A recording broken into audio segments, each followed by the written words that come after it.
Webcam. Webcam's coming August 1st, kids. Don't you dare miss it. This week we'll talk about free agency, all for sheets, and yeah, some other things. We'll have guests. Why not? Face Off Hockey Show right now.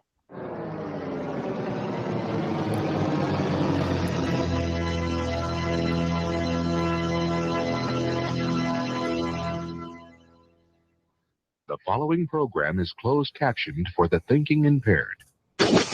Choose your command. You have chosen the Face Off Hockey Show. I mean, hockey is my life. I've got on hockey underwear right now. The Face Off Hockey Show. What? With Scotty Waz. Sean O. breakaway. Big City And the P-Boys, Johnny and Mark with the C. Yeah, baby. You believe it not? Oh, yes! Here's your host for the Face Off Hockey Show, Scotty Waz.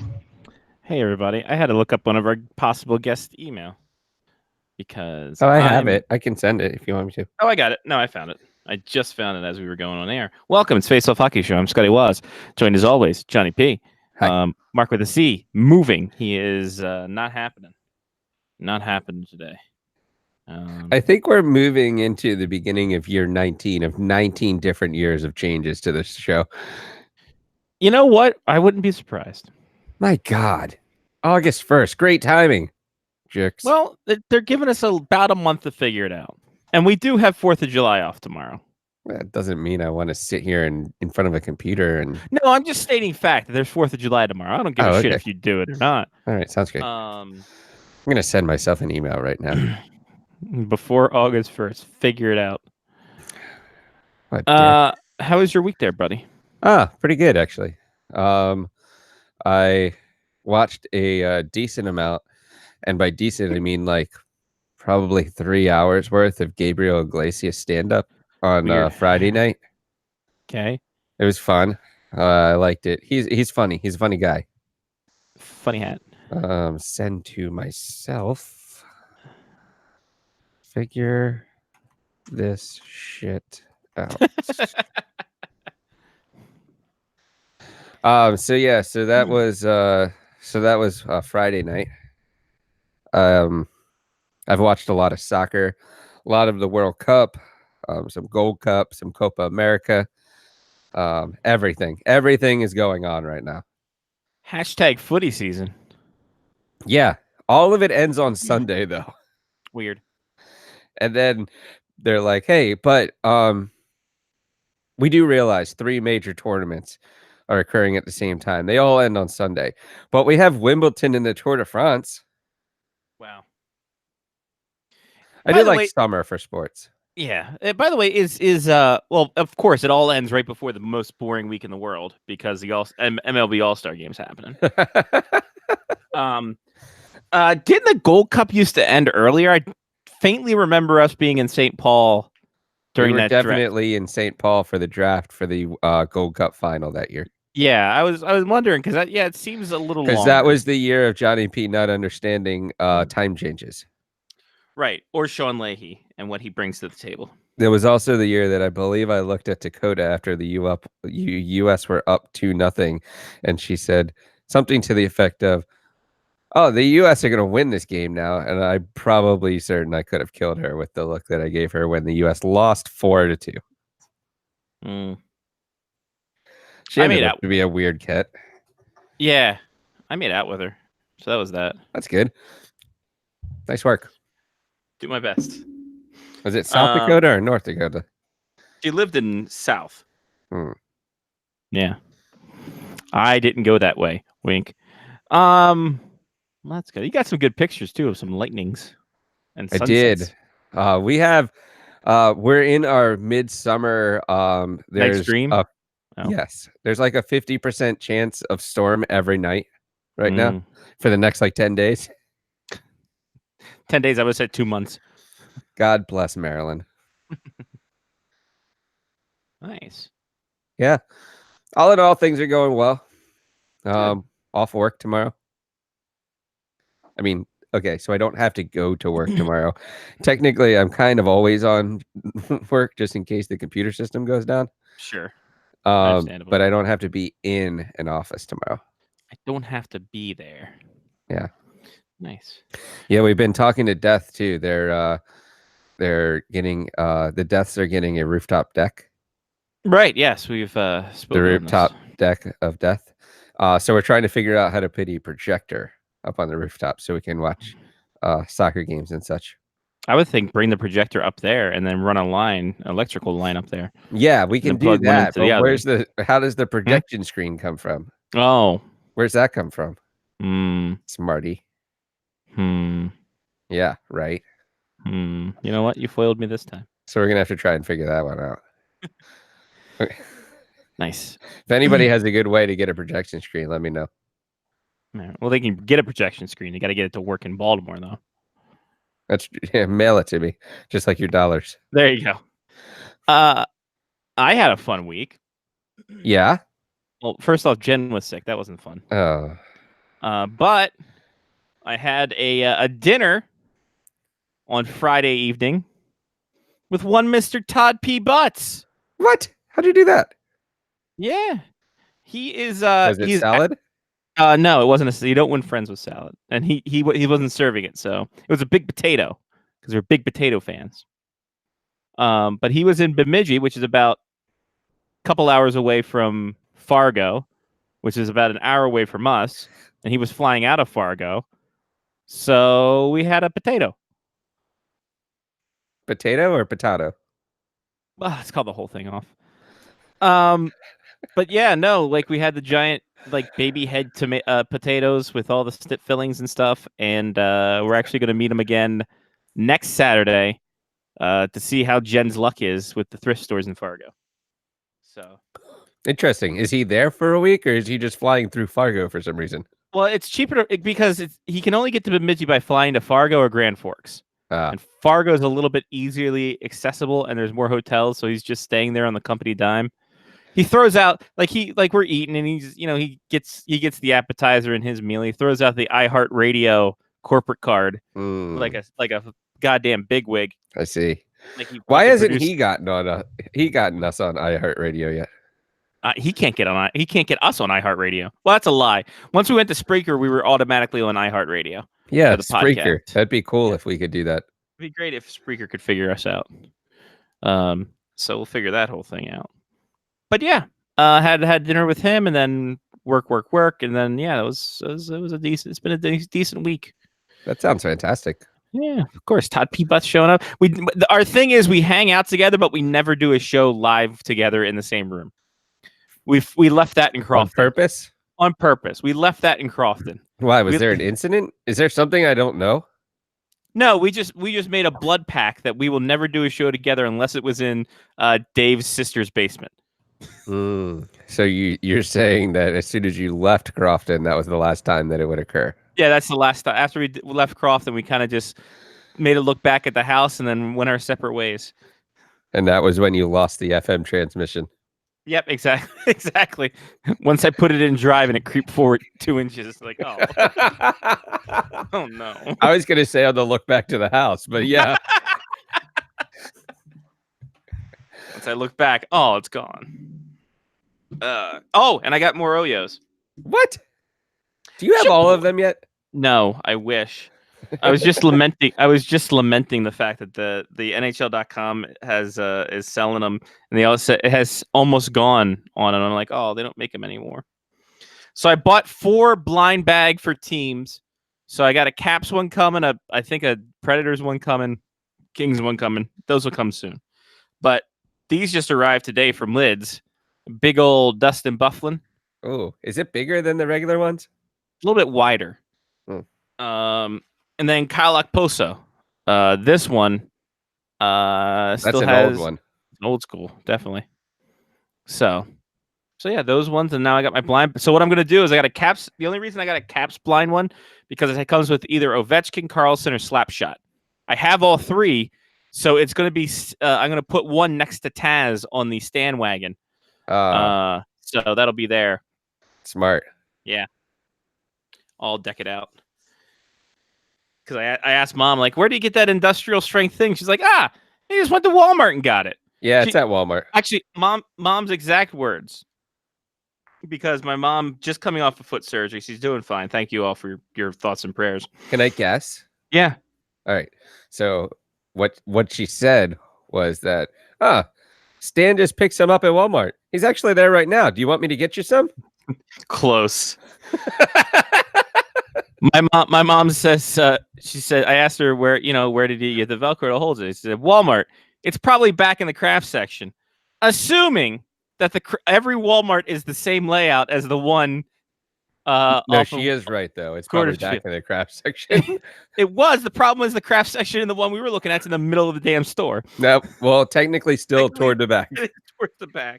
And then she's like, by the way, July 13th is the opening sales for Hallmark ornaments. If they don't have the hockey ornament, ask them when it will be, because they have 2 more dates. They introduce ornaments. Don't forget your friend. Okay. That. Well, she's telling me because that's like literally the same text message I would get from my mom, except I haven't told her about the Ovechkin Hallmark ornament. Yeah. And then Anthony wants me to snag him one too. So. So I will grab one for myself and then another email from her today, or texting from two texts the past couple of days. This should be a reoccurring theme. Mama Waz text. Don't know if you watch American Ninja Warrior, but it was filmed here at the harbor. All right, cool. It fun was. fact. That's true. That's a fun true fact. Statement. Rash Field, I believe. Nice. And then she sent me one this morning. Just watched the segment on the Today Show, all caps. Okay. About underwater hockey. Evidently, it's a big thing. I think they said the Worlds was in Australia next year. Fun fact, Mama was. Well, I mean, she's looking out for hockey. No, I appreciate her. Technically, isn't underwater hockey just kind of when it melts? Kinda, yeah. And Australia would be perfect for that. No, underwater hockey is just like water polo, but underground. Do they play in like 5-foot water? No, I think it's like 8 foot. 8 foot? Let's God, yeah. that's how I died. You know what's funny is I actually have seen like a lot of people get hyped about. If I remember correctly, I think I've watched it. Yeah, underwater hockey, the kids are loving it. Equipment: diving mask, snorkel, fins, water polo cap, stick, and puck. I still think that's how I die. Right? It was first played in 1954 in South Sea, England. 10 players are rostered, 6 in play, limited contact. It does look like 5 foot of water. Well, that's good. There's apparently also. I mean, you would hope, because like 9 feet, like you'd be driving with the puck and it'd be like, oh, I gotta breathe, and like have to float all the way back up to the top to like get that snorkel cleared and get some air in. True. What is performance enhancing drugging in that one? What do you think that is? Probably a really long hose on a snorkel. I was gonna say air tank. Uh-oh, he's got a new picture. No, he does. Hey, what's going on, guys? Ladies and gentlemen, boys and girls, the man back there. I like the topical background. It's lovely. It's perfect. David Michael joins us. The DaveMike.com, where you can find his things. How are you doing? Hey, man. Not too bad. Not too bad. How are you guys? Good. So, obviously, you got the little Aho sweater there. You got the Les Habitants shirt upside down. Yeah. The hottest of takes coming from you right now. First off, how easy was that for the Hurricanes to match? Second, have they matched it? Because I don't trust old people in fax machines after that whole incident with Dale Talon and the Blackhawks. And how much do you want to just punch Marc Bergevin in the face? Any of those questions on the table for you? I'll start with the Bergevin punch. Sure. His arms are way too big for me to think for a second that I would live. Fortunately, Dundon's wallet's big enough to shut him up. So we're really fortunate for that. It seemed like a very big layup for that. Like that deal was like, oh, we'll get him in the first few years with $21 million in bonuses. And then you look at the rest of it. It's like, oh, this like Dundon can just liquidate all the assets from AAF and just do it that way. Like that seemed like a super easy matching offer. It didn't seem earth shattering. Yeah, can he just get that money back? Like, He's working on it. So apparently the money was used to cover some debts he wasn't told about. And so he's got, I believe he's got a lawsuit right now going, or at least he's in the process of having that set up. But he wasn't told up front that the money would cover what it did. And so he's trying to recoup that. I, for one, welcome him liquidating all the assets of Alien Ant Farm. But I think that bigger things in it. Is this a guy to mess? He is a smooth criminal. That is absolutely correct. But is this like, he seems like a guy for as much pomp and circumstances, as much of a non like hockey guy we heard throughout last year is like, I don't care if we lose as long as we're scoring goals like this. Like when it seemed like a barn fire. He seems like a guy who's got on his own, and he seems like a guy not to really fuck with at this point. Well, I mean, I think that any billionaire who picks up owning a sports team as a hobby isn't going to play by the rules. That I don't want to, burn connections with other GMs. Not that I think we would have gone out and offer shat anyone. it's an offer shat. It's an offer. Yeah. Well, theirs was. Yes, absolutely. Yeah, but I will say one of my favorite things I've heard so far, it might have been from Sarah Sivian, who writes for The Athletic. The feeling is that Dundon has given Waddell the green light to offer sheet any RFAs in the upcoming years from Montreal, which I hope is the case. I'd love to. I was thinking about it earlier. Back in the early 2000s, we had put an offer sheet out on Sergei Fedorov, which included language that if they were to make it to the conference finals, he was due a $12 million bonus. Well, at the time, we weren't a team that was expected to make it to the conference finals. However, the Red Wings were often in the conference finals. So that was a little bit of language that really fucked over the Red Wings and having to pay out that bonus. So maybe we could structure an RFA offer sheet to where if you beat a certain team a certain amount of times, so a team that Montreal plays more than we play, that they have to pay out like a crazy bonus. Obviously, I haven't dug deep into the CBA, and I don't know if that's possible, but I would love to see something sneaky like that. It would be good. And, Max Domi's next year, Kotkaniemi's 2 years after that. I think Kotkaniemi, whatever his name is, is it 2 years? Yeah, because he signed a 3-year entry level, and his first year was last year. Yeah, that's right. He was with Svechnikov and yeah. Well, still, you can get him back to back. Be like Drake and Meek Mill. It'd be fantastic. There you go. I'd be upset too if I didn't make the playoffs and I was in such a big market. Well, hey, listen. There's always expectations. Always. Somehow we've made the playoffs 1 year, but I'll talk shit. Hey, listen, go for it. This is a team that paid They still has to pay $4.6 million to Carl Alzner for the next 3 years. So I thought you were going to bring up Bobby Bonilla. Oh no, that's the Mets. That's the Mets, and that's another 20-some years. No, I think it's only I think it's only 13 now. 13, 14. So right now they're paying $25 million on a $5 million debt. Listen, the Mets are doing great for themselves. Let's not kid each other. Like let's be humans here at this table and realize they're doing God's work. I think the best part of the offer sheet to me was when, I don't know if it was Waddell or I think it might have been Dundon, was asked about what Aho said, quote unquote. And he basically told people, yeah, so that came from an agent, which means it doesn't mean shit. Exactly. Yeah. And I mean, I can't fault Mark Bird, because we said here on the show, like, if someone doesn't offer sheet someone, we should just get rid of the offer sheet situation, because this is prime example. The problem is Mark Bergevin doesn't understand math, and that's the problem. He went with that Common Core math and really fucked himself over. But I mean, it takes two to tango in terms of you have to offer sheet someone and then they have to sign the offer sheet. And I'm pretty sure Aho looked at that. It's like, okay, well, we're just gonna $21 million. Yeah, they got that. Now I don't have to worry about the rest of the summer. I can go out and just go to Barbados for a little bit, and I'll be fine. Well, here's a question for you, and maybe you guys know. With the offer sheets, do you know how it lands in the lap of the agent? Are there any negotiations, or did Montreal just send? Because I know it was their first contract that they offered. are there any negotiations, or they just said, "Hey, how's this look?"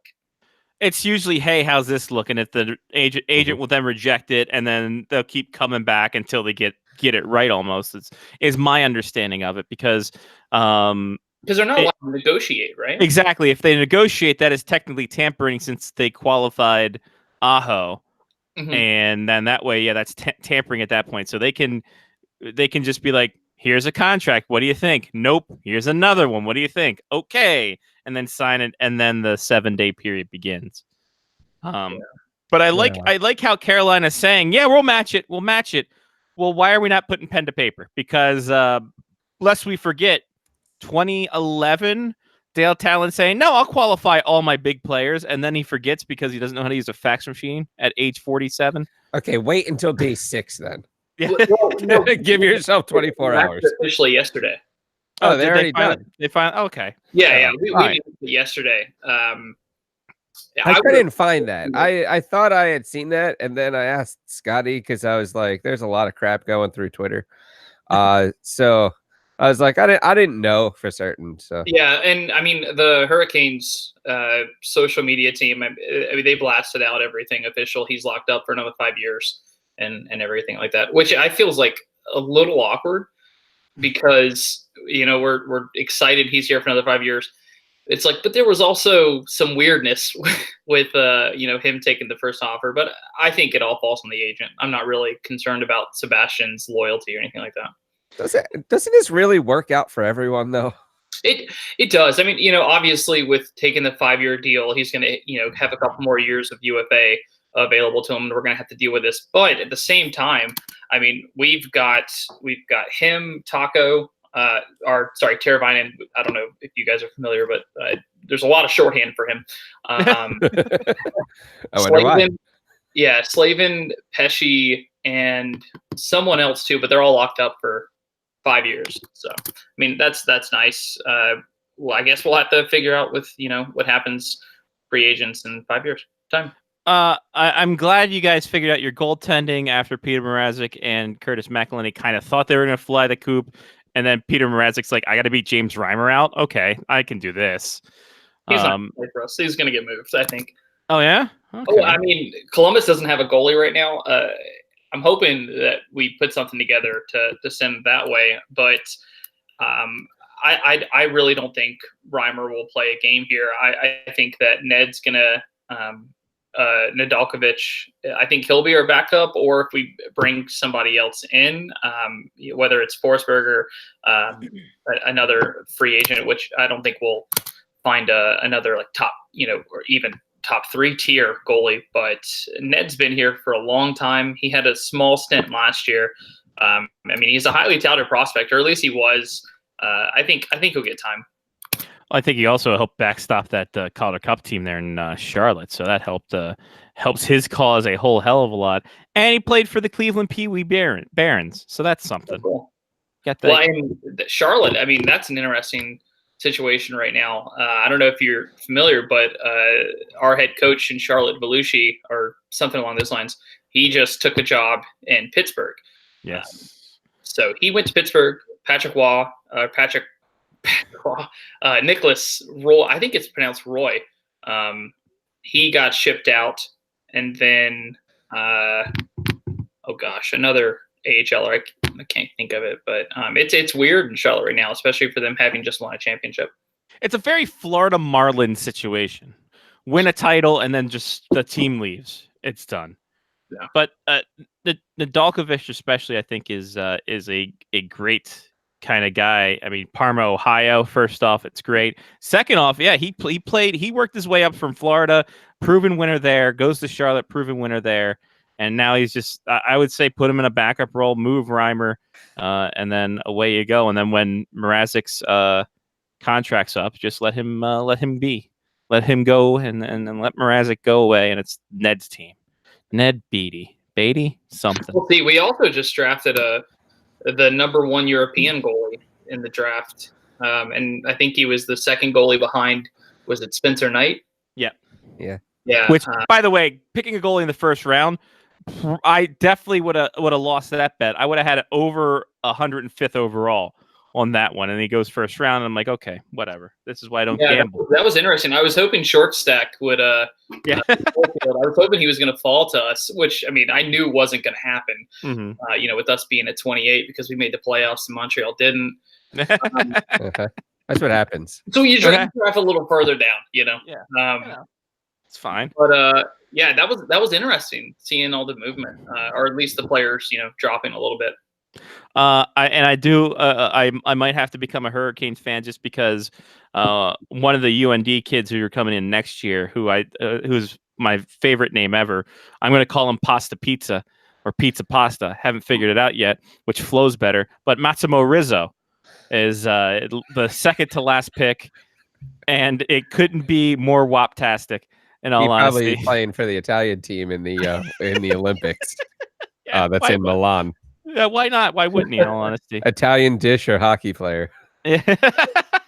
Massimo Rizzo, both.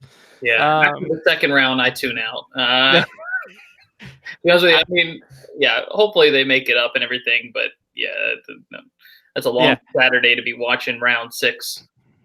I was actually getting paid for it, so I had to be there. Right, yeah. Yeah, Scotty was there. I Yeah. did not. I remember Scotty sent a text message and was like, "Hey, we're not going to do a draft show." And I go, "Great, because it's 6 p.m. here." Yeah, I'm like, oh yeah, that's right. Forgot time change. So, how many drafts in a row have you been to? This is in a row. It's since 06, so 13. Yeah, we missed that 05 draft. But we've been to everyone since 2002. The 2005 one is when I had made a terrible life decision and got married. Luckily, got out of that quick. Yeah, But I was no, at the 2001 draft that's true. Johnny's and been there the since 2001 All-Star game. right, where you almost got hit by John Elway. That's true. John Elway almost hit me with his Durango. It's fine. That's the Really? only. Yes, great Yes, story. actually, like true story. Walking across the parking lot holding 2 floor speakers that are about the size of me, and all of a sudden this guy's doing 40 down the parking lot in a Durango, stopped short about 3 feet in front of me as I'm walking across the parking lot, and it's John Elway. is this at the arena? But yeah, this was in the parking lot at the Pepsi Center. Yeah. Yeah. Wow. I was like, "Huh, check that out," and then I just kept walking because I was like, I don't know what to do at this point, and it felt awkward. And he's like, what is that? Is that a non-millionaire? Get the fuck out of my way. Yeah, I was exactly. like, well, the speakers were like 4 feet tall, and I'm like 5'2", so it looked weird anyway. So it's like, why are those? I was like, I'm speakers just gonna keep walking. Plus, the like thin air, I was like not breathing well either. So like, it was a weird moment. Gotcha. Well, I asked because I've been to a couple drafts myself. Obviously, the one in Raleigh back in 04. Mhm. When Yeah, we were there. when Ovechkin and Malkin went, that was a fun draft, and a lot of good players went that year too. Yeah. Um, And then the season was lost. yes, it was. Oh, Yes, it was, unfortunately. And then we had the second overall pick that next draft. We took the hotel draft. Johnson. No, they had the second, or was it 06? Because 05 was Bobby Ryan went second overall. 05 was the hotel draft. the hotel draft. Yeah, the hotel lobby. Hotel, R. Kelly hotel, draft. Holiday Inn, Ooh. and then Vancouver was the next year. Yep. Wasn't 05 Jack Johnson number 2 overall? No, Bobby Ryan was number 2 overall because Carey Price went 5th that year. So what am I thinking? Maybe that was the 2006, because Eric Johnson was the first overall pick in that one. Well, so it's whoever went behind Sidney Crosby, because it came down to Pittsburgh and Carolina when they did that lottery. They were pulling the cards out. And The extra ball. So yeah, 2000. All right, where was the 2005 draft? 2005 draft was the Ottawa hotel draft. Right. Yes. No. I get And that. Sidney Crosby went first. Sidney in the Crosby Ottawa went hotel first. draft. Bobby Ryan went second. And yes, Jack Johnson went third. oh, so we had third. Okay, my Yeah. bad. Yeah. So Oh, you were only off by one draft pick Off by from one 14 draft years pick. ago. Yeah. How dare you? how Why are you dare even on ye? our show? No, What is just this? Uh, Who let this guy on here? So I was also at the draft in Buffalo a couple years ago. Ah, beautiful post-apocalyptic wasteland that is Buffalo. Yeah, so that was the Austin Matthews draft. Yep. Where we took Jake Bean and Gauthier, which neither played in the NHL. That's a shame. But Gautier had a good rock career, though, from what I've heard. It's true. Well, he's someone you used to know. I was so hyped on him. Like, I mean, hopefully he still gets a chance to like crack like bottom 6 or something, or at least on another team. But I mean, you remember the reports coming out? Like, he was just jacked. He was this huge bodybuilder guy. Yeah. And Shocking it doesn't translate to speed in hockey. yeah. I guess the game changed. Yeah. But yeah, we've been to a lot of drafts. It's funny, I was reminiscing of the drafts just as I was putting my stuff on the wall over here, and I'm just like, man, I've been to a lot of places that I kind of half remembered weird shit happening. Oh, those are good times. Like when we went to a hotel that had a tranny show when we walked in. That was Vancouver. Raleigh, where we just found a Yeah, we're what did just- you guys do when you were here? What did we do? We didn't do much of anything. We went to the Damons. Went to Damon's that we were right We around the stayed arena. in the. Oh yeah, across the street. Yeah, it hasn't Yeah. been that in a long time. Yeah. We yeah. stayed in the hotel that was near the NC State Arena, which I just happened to stay in the exact same hotel like 4 years later for a friend's wedding. Yeah. Not even And- knowing it was the same place. And we also went to a dive bar, which we think, when we look back on it, was just someone's house that had multiple taps. But that was closer to Durham, right? That was closer to the Bulls stadium. No, yeah. Well, back then I wouldn't have gone to Durham. It's changed. It's changed a lot, but that was Well, now you tell us. My Yeah, God. well, yeah. Where growing up- were you growing up 15 the years meme- ago? Growing up, the meme was like Lion King, Simba and his dad sitting on the rock, and he look that right there. That's all Raleigh. It's like, well, what about that dark spot? It's like, well, that's Durham. We don't go to Durham. We don't go to Durham at all. No, Nice. sir. Yeah. I still couldn't find that place on the map or get to that place again if you ask me. It doesn't exist. It doesn't exist. It's torn down. It was actually someone's house that got foreclosed on. Yeah, somebody told us to check out this bar. So we went and found it. This was actually before like Google Maps were on phones and stuff. We had to use like MapQuest and actual directions to get to this place, and we found it. Have your directions there and your directions back? Mhm. Yeah, we had. Yeah, we you had have to print out both ways, obviously. Oh man, those were the days. Do have they? Nothing comes to mind for signings. Do you guys? I mean, It was signing. mostly depth. Panic at the Disco. Yeah, Panic at the Disco. It's fine. I like him. Yeah, him. It's Brendan Urie. Yeah. I don't know. Like, I think what happened with the Caps is that they just they cut all the guys who are. It's a Jay Beagle syndrome. Brett Conley goes for more money. Good. He deserves it. He earned it. We'll get replacement guy B. Well, We'll they've get been really good at that in the past like 3 or 4 years, though, right? Yeah, they have been. Like, They- hey, they- DeMonte Smith Pelly hasn't been doing anything for a little bit. Let's give him a contract. Oh, he scored 2 goals in the Stanley Cup final. Hey, Nick Dowd, get the hell over here, you waiver wire fuck. You're going to be our new fourth line center and be good. All right, cool. Yeah, I think the Caps are a little bit preparing for the fact that Backstrom, Holtby, and Ovechkin's contracts are coming up in the next 5 years. So I think, And they're that's- not going to, let's be honest, they're not going to be able to resign Holtby with what Bobrovsky signed for. Yeah. Holy shit, did he Dude, fuck the that market? money is crazy. He fucked the market, honestly. Let's be honest, kids. So I think what was it? Was it 7 by 10? Yep, 7 by 10. And a no move. And that's only because their only goalies were James Reimer and then something called a Samuel Montembeau Oh, because Roberto Luongo retired. that's a really. I bet you the 2015 version of the Samuel Montembeau is fantastic if you've aged it a little bit. Exactly. It is only 22, so it needs a couple more years as a goalie to be that perfectness. Like wine. And then Is that the richest contract for a goalie? what's that? You know if that's the richest well, I don't remember what DiPietro's was, but DiPietro's was 15 years, but I don't think the money was that much. I want to say John Quick's contract could be more. AJ says that Uncle Dale says you're welcome. Yeah, Uncle Dale also good work for Uncle Dale on getting that Scott Darling contract off the hands of what happened with Scott Darling? Like, what happened to him?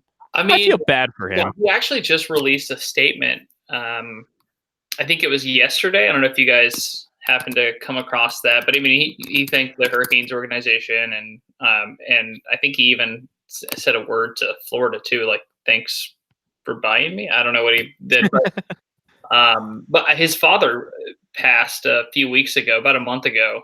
I think he drowned.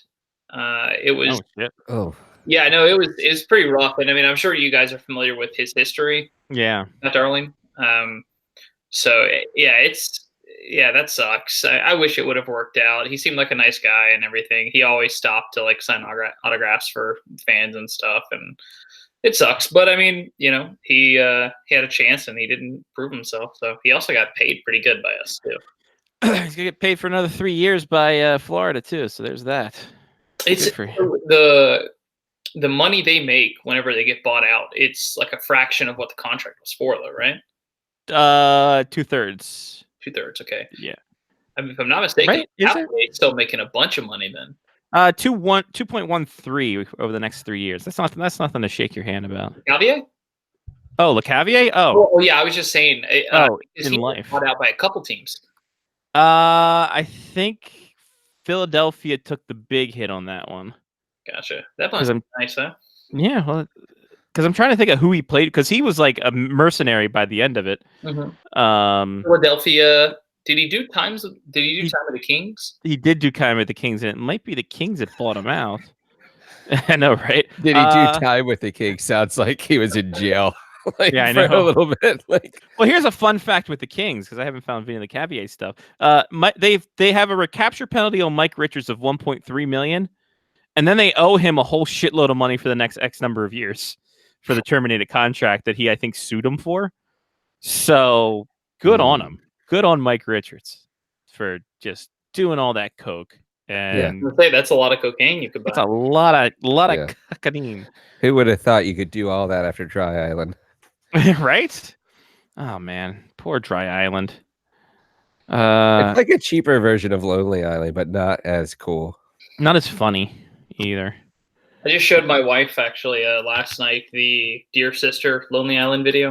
Oh, I've never seen it, and I hyped it up really big too because I think we had like been drinking last night. There you go.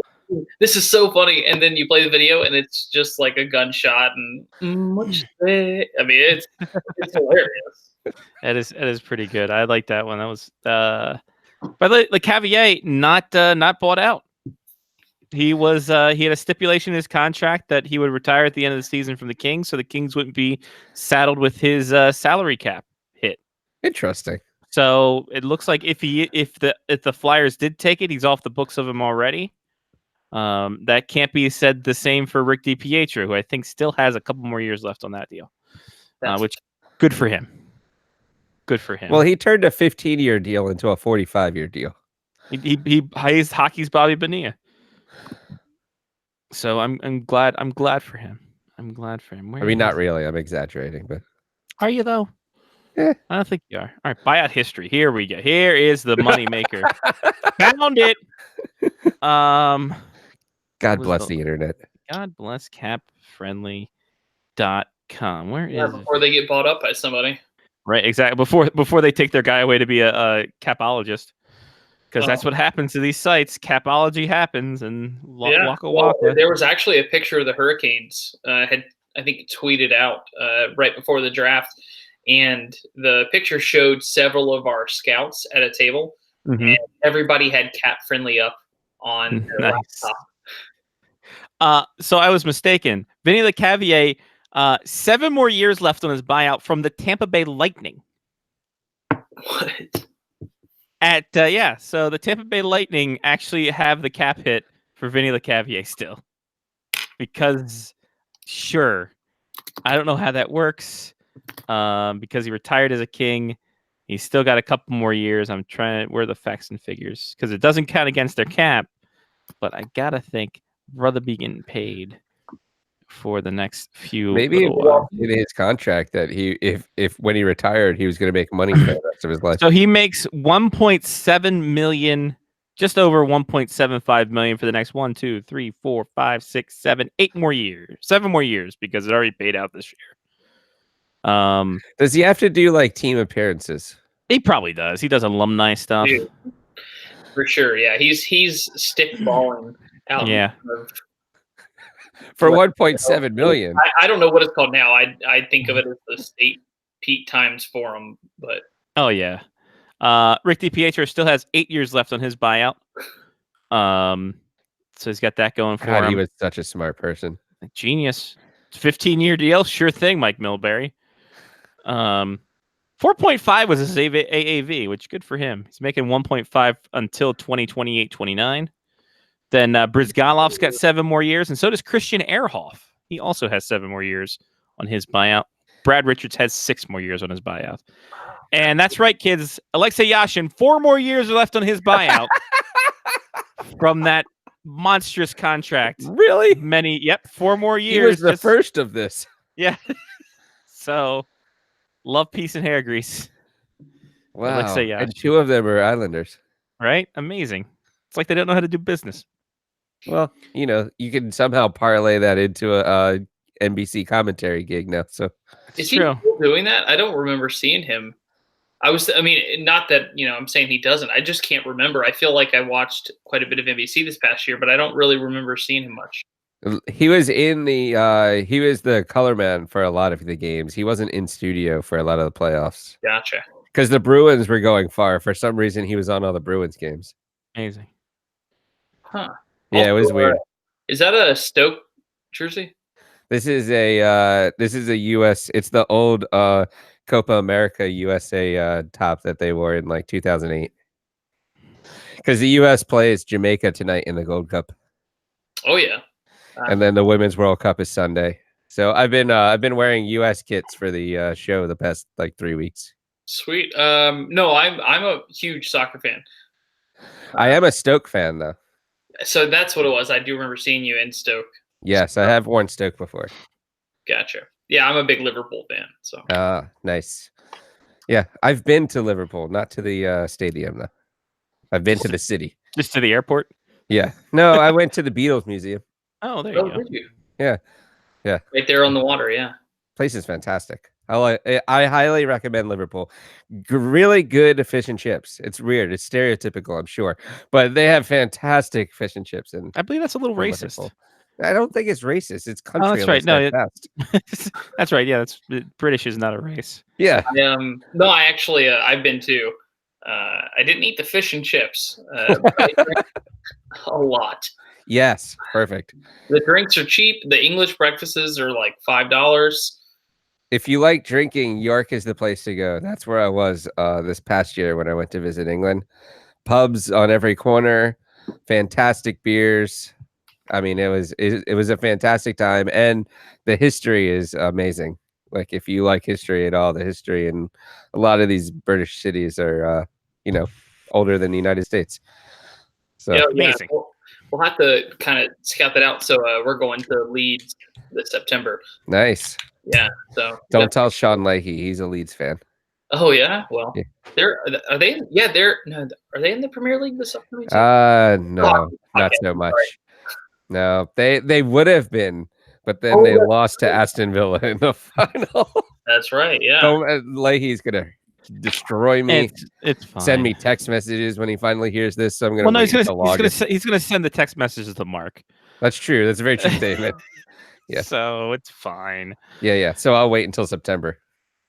There you go. The Sean O method of the show. The Sean O method of the show. Perfect. So what? Any other deals, Dave, that you thought was that kicked things off for you? Anything that really got your fancy in terms of it? Because it seems like honestly the trades got a little bit more press and a little bit more hype to it than like our Artemi Panarin signing for dumb money, which brings you back to the early 2000s Rangers.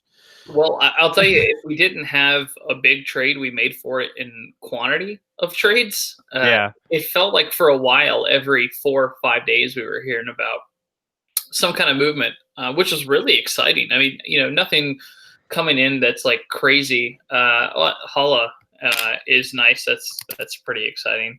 Mm-hmm. But I mean, for once, we were really relevant this offseason. You know, it was Hurricanes in the news at least once a week. Gotta be nice to have that little swag there. It's just like, we're winning now, and people want to be with us. Well, I love it. I think there's like a group of 6 of us, small market team. I mean, it may be a different number, but you know, you always hear about the Northeast teams in the off season. You know, what the Rangers doing, the Flyers, and you know, other top teams. So to kind of just be in the conversation was really nice. You know, I know Florida, you know, obviously signed Bobrovsky, and that's big, but you know, well, actually, you know, Arizona traded for Kessel too, so I guess all markets. No, it's the Sabres. You can say it. It's the Sabres. Sabres, yeah. Yeah, it was the Sabres this time. What do you guys think of? What do you guys think of the Kessel going to the Oats? I think it's good for the Coyotes. I think that the Tocchet Kessel combo is a good one. Why'd they get rid of him though? I mean, do they feel like it's an overpayment or? I think they thought maybe Phil wore out his welcome, because it seemed like him and Rutherford really butted heads, because like the whole trade thing, because Rutherford said he came in and said, I'm trading to these teams, and Phil Kessel's like, I didn't really say that. I don't know what he's getting at. That, yeah. So I think that, you know, maybe they realized they needed another very mediocre defenseman that wasn't going to get a lot of you know, recognition or recommendation, and that's why they went out and signed. Who the hell did they sign? Oh God, was it Goodbranson? Yeah, they signed him to a bad deal too. Did they sign him? They traded for him last year. Yeah, Goodbranson came in last year. Yeah. Who the hell? Who the hell did they sign? To a really stupid deal. Chris Beach? No, Chris. I Not wish this time? they can claim him off waivers. Chris Pork? Chris Pork. But no, I think they just wore out their welcome. And Jim Rutherford, I don't know. Like, there's times he looks like he should be fired, and he's too old for this league. But well, you know, he used to run our team. Exactly, and like, you guys got him out at the right time. Yeah.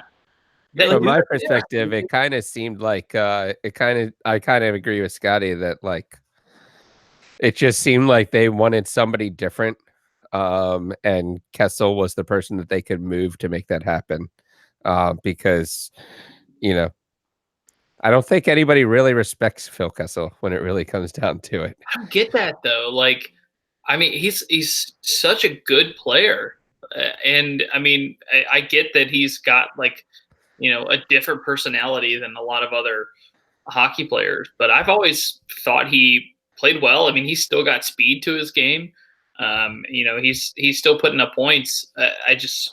And also what I found really interesting was that, you know, apparently, and I'm sure you guys had read this, was the list that Kessel had provided for his no trade clause or no movement, whatever it was, included, according to what I read, 9 teams that the Penguins wouldn't be able to do business with in Arizona. Yeah, so their hands were super tied. Is he trying to fucking retire? Like, well, I think he just kind of moved that, said I didn't want to be moved.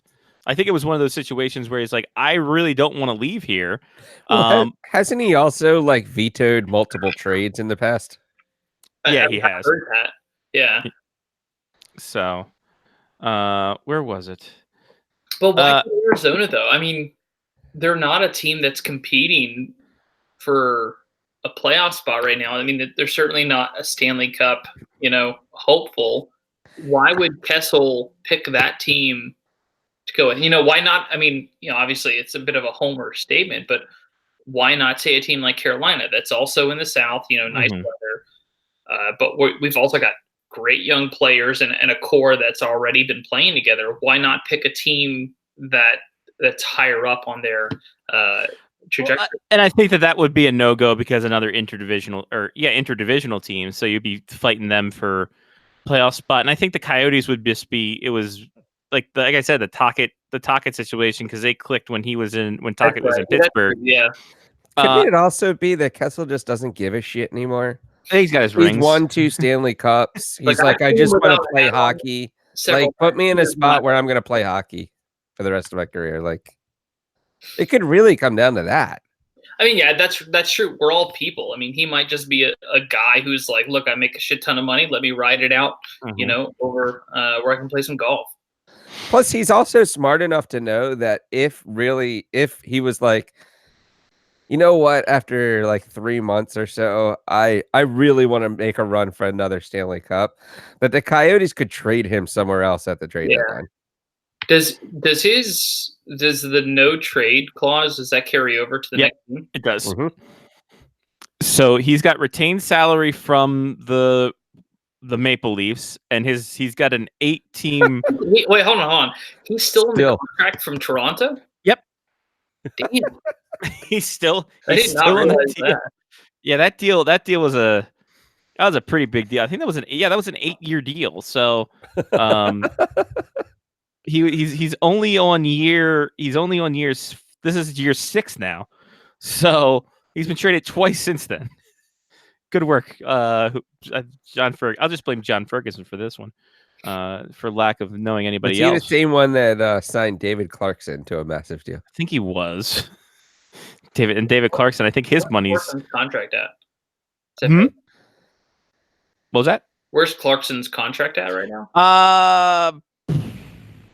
Is it Vegas? I want to say I think it is Vegas because he wanted to come back, and they're just like, no, you're staying on long-term injury reserve. Yeah, it is on Vegas 1 more year at $525, and modified no move, modified no trade, 14-team trade list. Yeah, David Clarkson's modified no move is we don't want you to leave the couch. Yes. Don't move. Don't move. No. We're good. You don't have to show up. We'll just pay you. Don't worry about it. My God. By the way, how do I get one of those jobs? Right? Like a short middle reliever is what that's the kind of deal. Why is it got to be a height I thing? think we would have had to have worked a lot harder in our teens and preteens to get to. No, Scotty just said you just need a short middle reliever, I'm in. Yeah, exactly. Johnny's Oh, 5'3". really. I mean, I'm a Right. 5'2" middle reliever. I can throw at least 65. There you go. You want to So talk about a changeup? Stand up there and throw your best 48-mile-an-hour fastball. Hey, I have a Dude, Jamie that'll go Moyer off. curveball. My Jamie Moyer 65 mile per hour fastball that turns into a 35 mile per hour changeup is fantastic. Like, was that a knuckleball? It was something. Yeah, that was. All I have to do is hit the strike category zone. of any of our pitches, to be honest with you. I mean, somebody a major leaguer hasn't seen a fastball like mine since they were 8. Since coach pitch. I'll underhand that bitch. I'll just. Hey, it worked. It worked. I'll get you one out. It worked in Rookie of the Year. Did. That's right. Yeah, that broke all the laws. But by the way, I'm looking at I still call them, they're still Phoenix to me. The Coyotes, they only have like $17 left in cap space. Oh yeah, they're up to the top. They're right up against it. What do they have? Boy. They have Datsuk. I think they have Pronger too, right? Datsuk's off. They have Host is on injury reserve. They have Ribeiro. Prongers is already lapsed, so he's good. Datsuk's lapsed, so he's good. He's a free agent technically. And they have the money is Phil the Thrill at 6.8, Derek Stepan at 6.5, Nick Schmaltz at 5.85, and Carl Soderberg at 4.75, and then Christian Dvorak at 4.45. They only have 3 forwards under contract making under $1 million. So do they have like super rich owners? I mean, who's footing all this money? They just changed. They just changed ownership like a week and a half ago. No, it's like a shell game with them. It really is, because they literally just changed ownership probably 10 days ago after the board of directors meeting. I like to think the new owner was like, "So who's on our team?" They're like, "We got Datsuk, we got fucking Hossa." He's Cuban, so we know where he's getting his money. Churros. Blackberry. So you thought I was going to go Coke. Oh. Nope. Margaritas. Yeah, exactly. So Mr. Alex Morello, who played guitar for Rage Against the Machine, we've used that joke a couple times. I'll check that off our list. He's the owner of... We have a list? I have jokes a list. we're not allowed to use? Right? No, I'm just I can think of a couple jokes you shouldn't say. I'm just checking off the bingo card. You probably have way more jokes than we do. So Yes, and way more stuff that you've thrown away. Oh, that's right. He was living La Pizza Loca. That's right. yeah, that was his place. Yeah, La Pizza Loca Yeah. was a business that he started. He opened 12 locations and reached $10 million in sales. That sounds like a laundering scheme. It really does. And it's funny because it filtered into his construction and real estate department firm. Shut the fuck up. So That's Breaking Bad. You just described Breaking Bad. Oh no, sorry, Ozarks. You just described Ozarks. you can go to their menu at slicelife.com. That's a weird name. Or go to lapizzaloca.com. $2.99 7-inch mini pizza, cheese only. That's a good deal. That's not real. That's not real. This is not a business. Yeah. This is They're not like, a business. can I have this 7-inch cheese pizza? And it ends up in a Look, strip if joint. there's a slice that's $2, I would have already known about it. Yeah. Well, it's in LA, so I mean. Okay, no, I'm not cultured. And that's even less real then. There's nothing in LA that's $2.99. 12-inch medium cheese or one topping, just $5. 14-inch large cheese or one topping, $6. Yeah, this does not look like it's a El Gante. 32 slices of deliciousness, $16.95. That's 4 pizzas. It's 4 pizzas, lady. But it's in a square. It's in a square because they never cut corners. Gotcha. 32 slices of deliciousness is definitely a like brothel that's set up. That's also, I'm pretty sure, a fat porno. So here we go. We'll go. There's the world famous Gigante. World famous. You can order it there. 32 slices of deliciousness. Okay, so I'm not even joking, but square pizza to me just seems lazy. Why? Delicious though. There's so many like, crispy edges. Yeah. Like, I mean, I get it. Everybody loves crust, but if you have a circular one, everyone gets crust. It's true. You know what? Wow, I feel like you're dropping like wisdom right now. The square pizza just feels like, okay, we pulled this out of the oven and we made it into a rectangle. Let's. I mean, there's no throwing involved. When you throw things, it becomes circular. It's just the way it is. I like to think there's a pizza dealer out there who throws rectangular pizzas, and he's like, "Fuck you, dude. Yeah. That dude is basically for as long as I can remember. He's the person that like specializes in rectangular throwing. He throws it up like a toddler. Out, but then toss forward. God, this dude, he could beat the shit out of anyone too, I'm sure. By the way, why is this world famous pizza when you're not going east of San Bernardino or south of Irvine? How does that world famous? Like, these are the only locations in La Pizza Loca. Scotty, there's lots of different types. I guess you get five countrymen to say this is pretty good. It's world famous because we got some people. It's in the world. They go to the world. We're a part of the world, right? It's famous. Famous Rays. I've got world famous jokes. Oh, hold on. So hold on. Did I just see Le Vegetarian? Yeah, you did. So if you add La in front of things, does that make it world famous? La Supreme, La Mexicana, It's Vegalicious. It's Vegalicious. That's loaded. Vegalicious. Sabrosa. Hold on. I like how it's loaded, but there are 5 vegetables listed. It's loaded though with all those vegetables. That's all the vegetables you can put on a pizza, I'm sure. Yeah. It's all the vegetables we're allowed to. Okay, so hold on. So, La Supreme, right, can only have 5 vegetables because as soon as you hit that 6th one, you become La Vegetarian. There it is. There we go. Figured it. We cracked your code, La Pizza Loca. Yes. Capitalizing off of on that one. How dare you capitalize off of Ricky Martin's hard-earned thing? Look at this. Look at this. Pick your side. They got cheesy bread for $5. You can either get a medium pizza or cheesy bread for the same price. God, look, that is giant. That's a giant pizza, though. We don't know how big that actually is. It's 32 slices. Well, you can get. Hold on, you can get the That 30. looks like it's photoshopped. Does it give you any exactly? Does it give you inches? It's not that type of party. I was gonna say if you get it drunk enough, sure can give you all the inches I you won't want. say anything's big until I know how many inches it is. Well, It's 6. it's Pretty big. pretty big. Well, here's the thing. It's 6, but it's Lyle smiled. I saw that. Okay. here's the thing. It's 6 or it's 8 if you cut the crust off. If you trim the crust, it gets a little bigger. Yeah, what do you You keep, once you tell people it's above 8 though, they just don't believe you. well, they don't want it. They don't want it, right? They don't want all this gigante meat. Speaking of gigante meat, here comes La Richness, SpectreTalkie.net. Hi, Leo. El Well- Gigante to you, young man. Yes, indeed.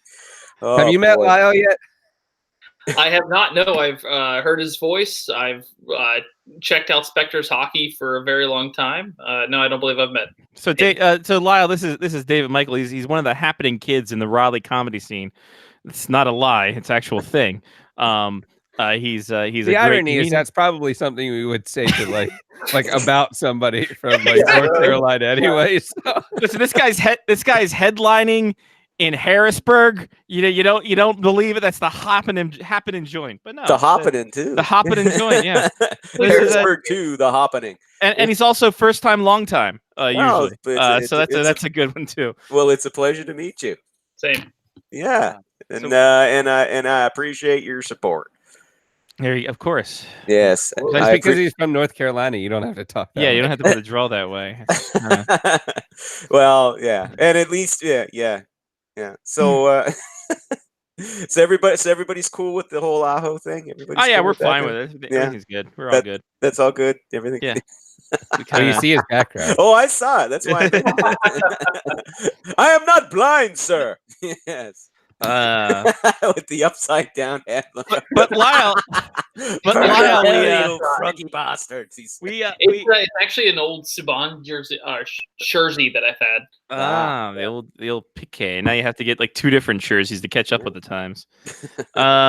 But Lyle, we got what we wanted. We got the offer sheet. We all wanted. Now we have to wait for that. And I have you to thank for that, or to blame for that, Scotty. Either Because way. you were the one who took to Twitter and dared I dared the Mark Bird. NHL universe. You dared the universe. It said, come on, you cowards. You cowards. I do it. believe it was fucking cowards. I believe No, that was I the don't thing. often curse on Twitter. But you so- did then. I definitely recall I? an F-bomb in there, my friend. Did Oh, yeah. Oh, yeah. See, if it was me, I don't tweet enough, so I'd be able to find it really fast. But Johnny's like, yeah, no, you probably got me on that one. Yeah. I'm gonna Yeah. look, see here. I don't know. I might have. I don't know. You might have. Well, if not, I definitely remembered it was all caps, though. So maybe Oh, yeah, no, I did all caps that thing. You did all caps it. I yeah. did. I had to do that. Then I called Mark Bergevin the real MVP. Oh no, I did not curse on that one. It was just Okay, all my caps. bad. Okay, my Okay. bad. Fine. My humblest. I should have cursed in that one. You should. Well, then that might have actually made the whole thing come true. Because I would have said offer sheet someone, you cheap fucks. I would have went with that one. Then it would have been Phoenix. Yeah, They don't have exactly. any- Yeah. And then Phoenix has no money left. And like, Mm. by the way, can we put condolences F's in the chat for Mr. Jarrett Lorenzen, the hefty lefty, passing away at 38 years old. Whoa. Mm. So the former Super Bowl winning quarterback, former University of Far too Kentucky young. quarterback. Yep. Far too young. Far Big too man though. That's Mhm. watch your don't go to La Pizza Loca. young. Watch your intake. Don't be living La Pizza Loco. 38. Yeah, 38. 38 years old. Jeez. Yeah, really. Eh? Looks like that picture just a couple days ago. Yeah, he was Oh 27. yeah, that was a weird one too. Ugh, Yeah, mm. it's gotta suck. And There's got to be a law. It's got to Yeah, be a law. Somebody talk to God, make it a law in nature. Okay, nobody's allowed to die before 50. right. Yeah. Exactly. Well, if we're gonna overpopulate, let's overpopulate it right. Well, let's do it right. everyone, Yes. Okay, if we're going to overpopulate, if we're gonna Between overpopulate. 50 and 80, I think it's your own choice, right? Because at 80 is when I start doing the hard stuff. because after that, So you're gonna be a hardcore heroin junkie. it's a is what you're little telling us down. at Well, 18? shit. By the time I'm 80, there's gonna be really good drugs. Are you If I make serious? If I make it to 80, my wife better know that it's drinking and then golf and whatever else I can put inside of me. You're gonna put golf inside of you? Yeah, I was going to ask that question too. Do you inject it or snort it? Don't ask questions about those clubs. Don't want to know where those clubs have been, my friend. Mm. It's mini golf. Okay. All right, There it is. There it that's is. fine. I mean, different colored balls. Right? It'll end up that way. Interracial. Listen, the point is this. Yeah. By the way, the person I was talking with the terrible contract, Brandon Tanev, Oh, which made Sean Gentile of The Athletic, who I adore, said when the specifics of Brandon Tanev's contract started leaking out Monday afternoon, 6 years at an AAV of $3.5 million in the first hour of free agency, it was hard not to think about climate change. Then he went on this thing about how the 70% of the world's carbon emission come from 100 corporations. Like, okay, we know where Sean's broken. Oh yeah, yeah. Well, because he is kind of one of our stats guys. You know, he is a more statistically inclined than most. So we're not saying he's a stats nerd, but he's in the realm. So when you see stuff like that, it kind of hurts. It does. It's not the dollars. 3.5 mil a season. That's actually pretty much spot on in the ballpark of what a guy his talent would make. It's But that term, 6 though. years. That term, though. I know. I mean, you would have thought Rutherford would have learned his lesson when he gave Jack Johnson 5 years at $3 million change. That was bad enough, you know. But it's like, and it should be said, modified no trade, 10-team no trade list. Because we're just giving those out with candy. Of course. And so now Rutherford has to turn around and make another cost-cutting trade. And that means Bukestad. Yes, Lyle is a Liverpool fan. See, I figured if I said that out loud, it would derail the Walk show. on. Walk on. Well, you don't have to tell me. I will take up, and Lyle, hopefully I'll get a chance to speak with you again about this. I'm a huge Liverpool fan myself, but I have to pop out. I promised my wife we'd watch Big Brother at 8:00. Hey, there you go. Well, that's married life. Absolutely. Well, it was nice meeting you, and guys, it was fun. Yes. Anytime you'll have me, I'd love to join again. Anything to right. plug real quick before you leave, Dave? Oh man, I'm a big fan of Italian food. If you get a chance, check out Garantos in LA. And the Face Off Hockey Show, I've enjoyed them. So that's all I got. No, I don't have any. They're good people, I've heard. Yeah. Well, good seeing you guys. Take care. Yeah, thanks, See Dave. you There there. you go. David Michael, thedavemike.com. You can find all Yes. his dates and fun stuff there. I love Italians as well. Well, Yeah, hopefully, Italians are great. hopefully, I'll be able to pop on again, and when you can You buy know longer, what? I'd love to chat with him. Yeah. Let's be dead honest. He should drive up or be part of the Big Stand. Big Stand The bit- Invitational. next there summer. we are. There we go. There We we should go. get people to come to Maryland. We I mean, should. there are hotels in the area. I Yes. can only have Lyle in my house. It's Well, not that big. exactly. I got dibs on Johnny's And couch. So there we you go. can put together a fucking event, A true invitational. and we Yes. can Yeah. raise money for things. Yeah. For Stan. We'll just raise money for him. He's not Stan's He's third not hip hurt or surgery. anything like that. No, He just He just wants money. just give Stan He money. needs another car. Mm. He needs an impulse buy. By the way, Yeah. it's the Balvenie tonight, gentlemen. Ooh. I'm still recuperating from yeah. See, I was going to recuperating ask from how the you flu. were feeling. tired, but it was good. Listen, it was very obviously very hectic weekend, and business definitely ramped up of all times. Late Sunday afternoon into Sunday evening, when mysteriously all these deals were starting to be broke to the media, well before the start of the UFA market. But you know Hey, what? was this weird this year? Yeah, that's never happened before. You know, I can't recall. Well, certainly not at that level. I can't recall if one player or two players maybe in the past that their deal got leaked before the noon Eastern time kickoff for free agency on July 1st. but nothing like this. So that brings us to our Patreon pick, patreon.com/faceoffhockey show. Johnny leading right into it. I love it. You can be like the people who help us out, because that brings us more stuff, especially when we have to learn this YouTube camera shit. Chris, Matthew, Damon. Fuck. It's Chris, Matthew, Damon, Mark, Trista, Brian, Jeff, Kevin, Ethan, Mitch, Angela, and Sean. They helped us. You can too. Patreon.com/faceoffhockey show. And the talking time before free agency was the thing that won. Lyle Corey Hirsch hates it. Do you like that? Because he thinks that that's the reason it's tampering or it's collusion or whatever. I think it's fine. I think getting the deals done helps everybody out for the better, so they're not wasting their Canada Day. Well, yeah. And listen, there's nothing wrong with it. With that, it's incorporated into the CBA, something new. The only real complaint that I'm hearing is there are people who believe it goes on too long. That it's and they would prefer to see it be just a 70. I think just a short 72-hour window or something, rather than have it stretch out for 5 days. That sort of thing. They consider it too long.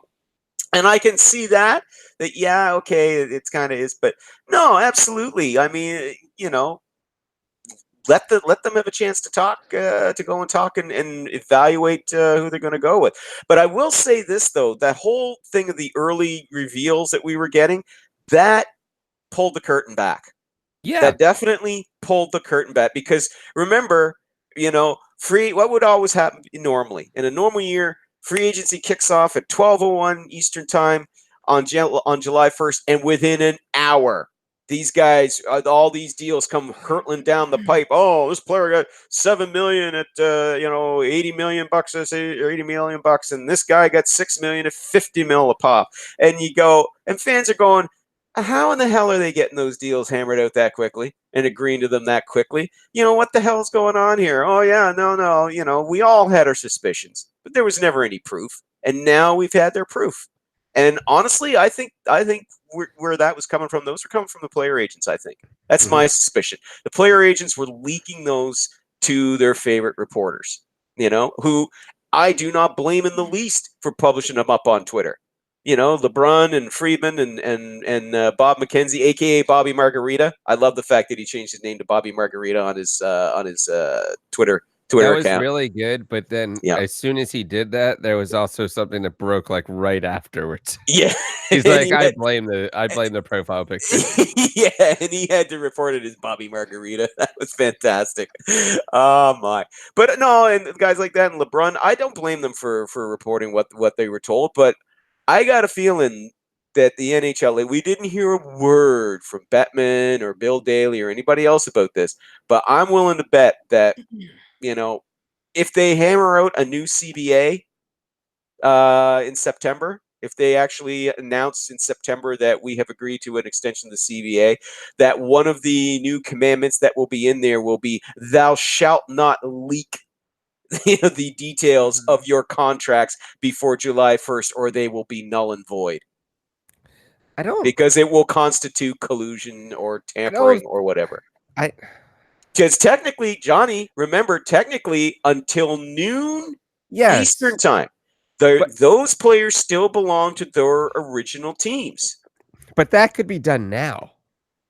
Like, we have enough evidence that could be done now. Oh, of course we do, Johnny. But the problem you know how the is NHL that works. the problem is that I could tell my neighbor that I have a contract, and my neighbor tells the guy that's at La Pizza Loca, and then the guy at La Pizza Loca is trying to sign me for the Phoenix Coyotes, and then all of a sudden it's been leaked, and it wasn't really my fault because I was drunk and I was just hanging out with my neighbor. Yeah, but Johnny, this has never happened before, remember? No, everybody honored the rule before. This has never happened before. All of the shit that's gone down has happened before.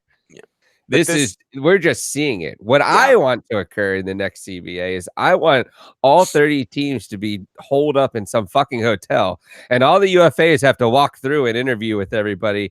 And if they get a contract when they walk out, it's like a interview or a like reality TV show or something, right? Yeah. Put the reporters out front of the hotel. The guy can walk out with his agent, be like, yep, we just signed with Phoenix for blah, blah, blah, blah, blah. Make it an actual. It's no longer what it used to be. But it's No got to one be cares on July anymore. 1st. But you got to do it on the opening day. It's like it's all fair, Is well, July fine and 1st good. like But the day? Is that Yeah. like the beginning of the fiscal year? Yes. well, for the NHL, it is. Yeah, It's they the have new league decided it's season, gonna be. yeah. Yeah. Because for me, I would do it on like July 6th. I would let everybody have fun on Canada Day and the Oh, 4th yeah. of July. And then like whatever that next Monday is.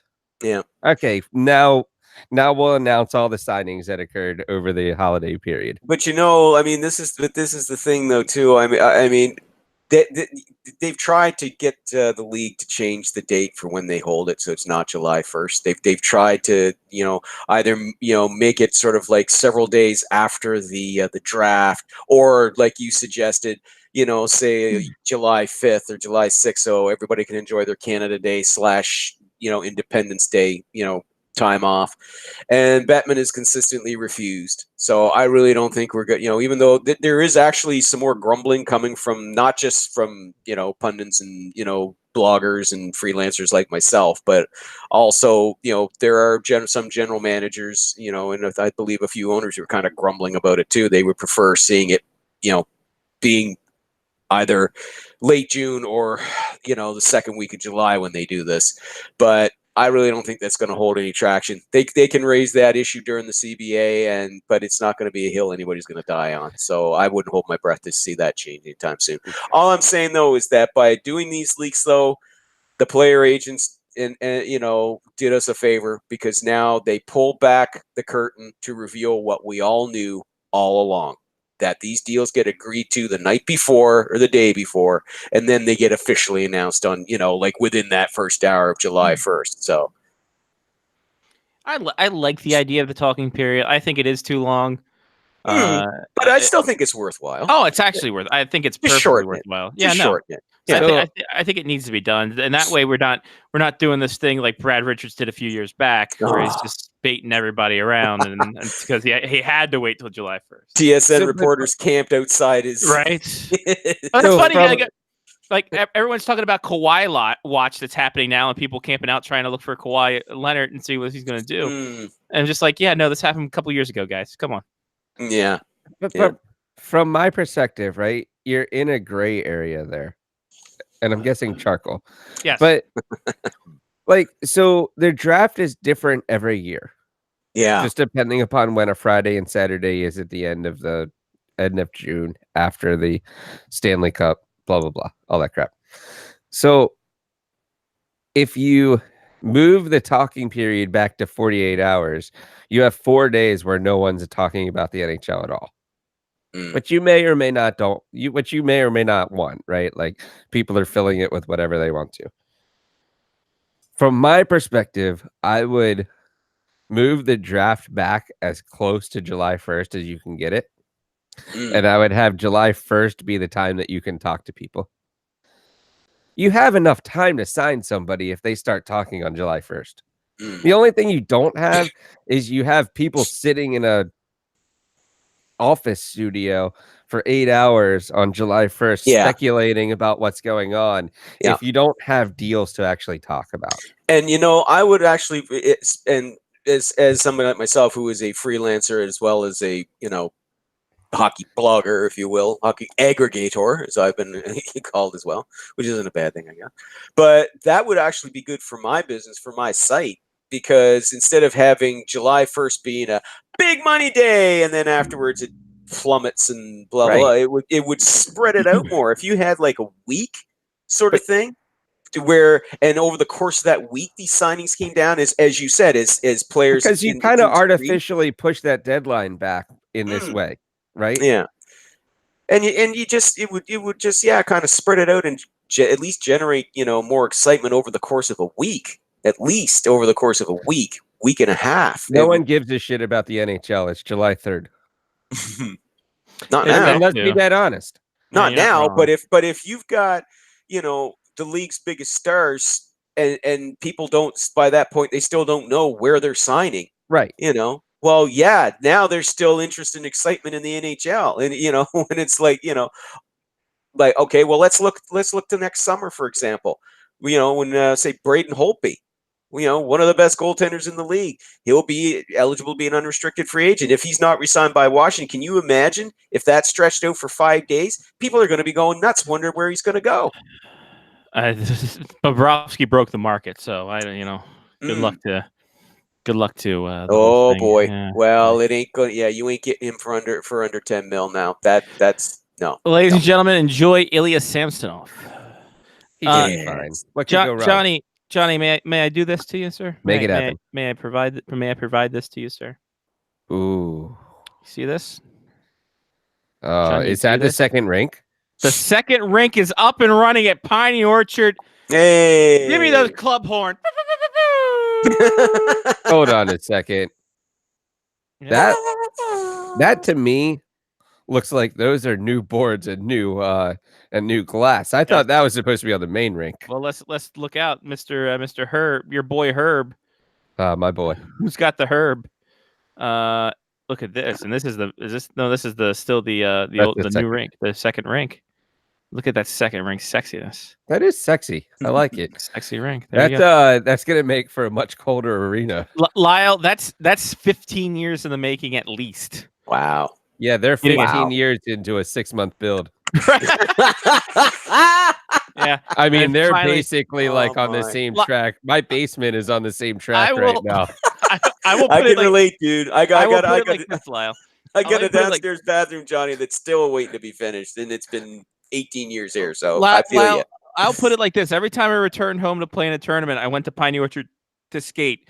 Yeah. Once I got off the plane, they Yeah. had the listing of locker rooms that were available for play, and they had the teams later that night who were playing. They gave the locker room assignment. They said, "Oh, by the way, you're playing on rink 1." There was only one rink, so I mean, He's obviously, not they're- joking. obviously they're playing on rink 1. Yes. There's a 0% chance you're playing on rink 2 because it's gravel. Rink 2 is the parking lot. Yeah, exactly. And we There don't have you a go. and we don't have a We've- roller we've- league. We flooded the parking lot for you and Yeah. hope that it freezes. There you go. Not in Maryland. I Yep. know, right? Yeah. Oh boy.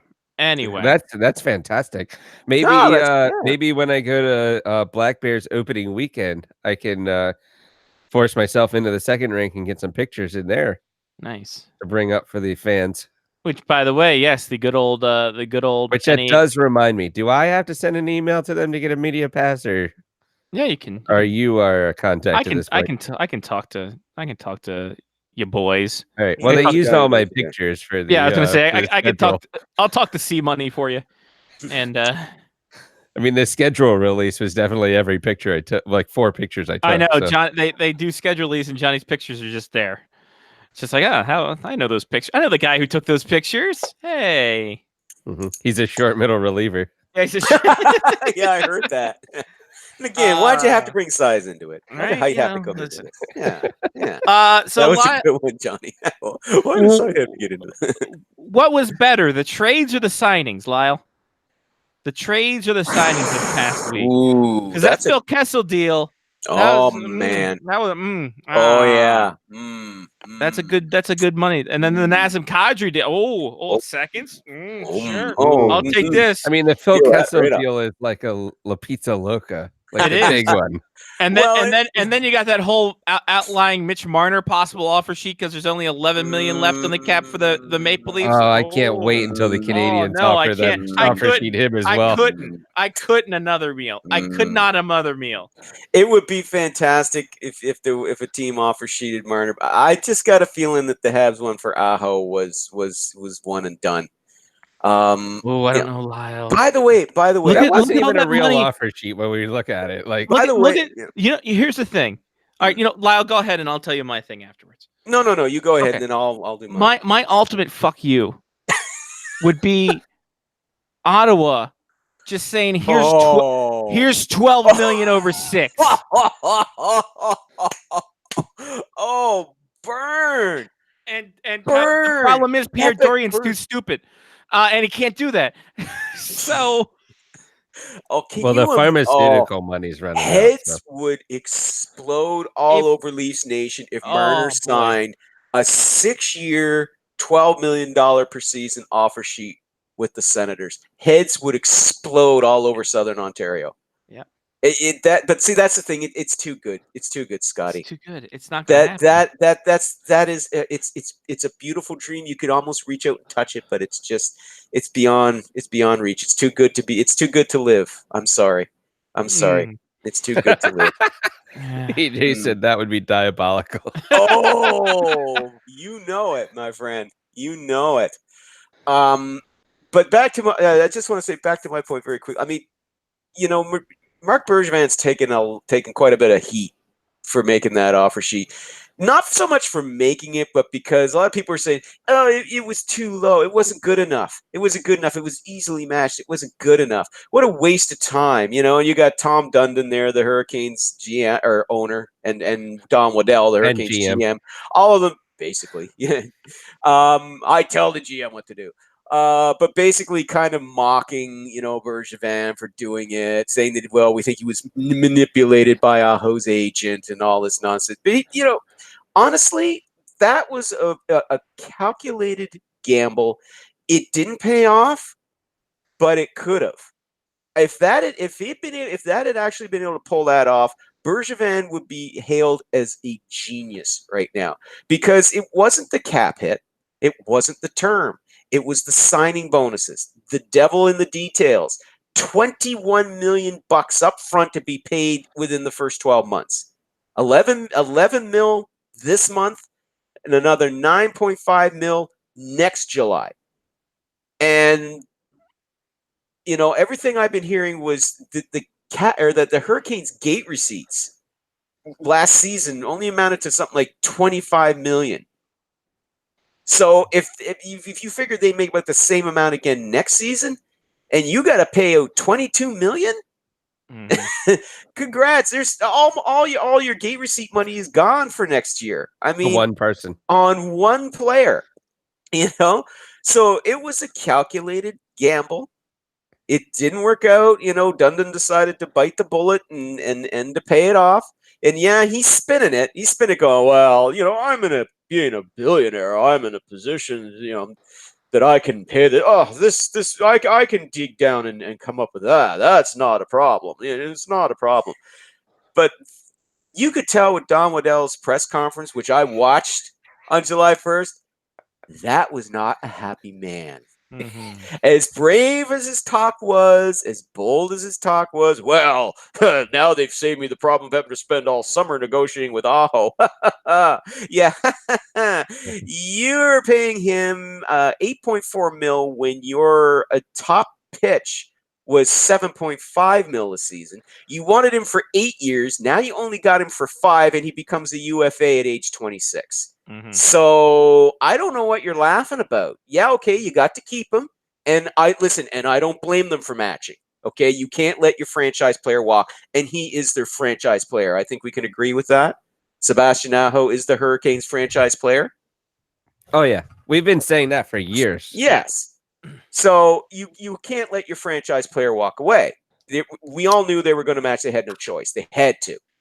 But like I said, the only person that's coming out of this smiling is Aho, because he's getting more money, and he's eligible for UFA status in 5 years instead of in 8 years. He wins. Okay.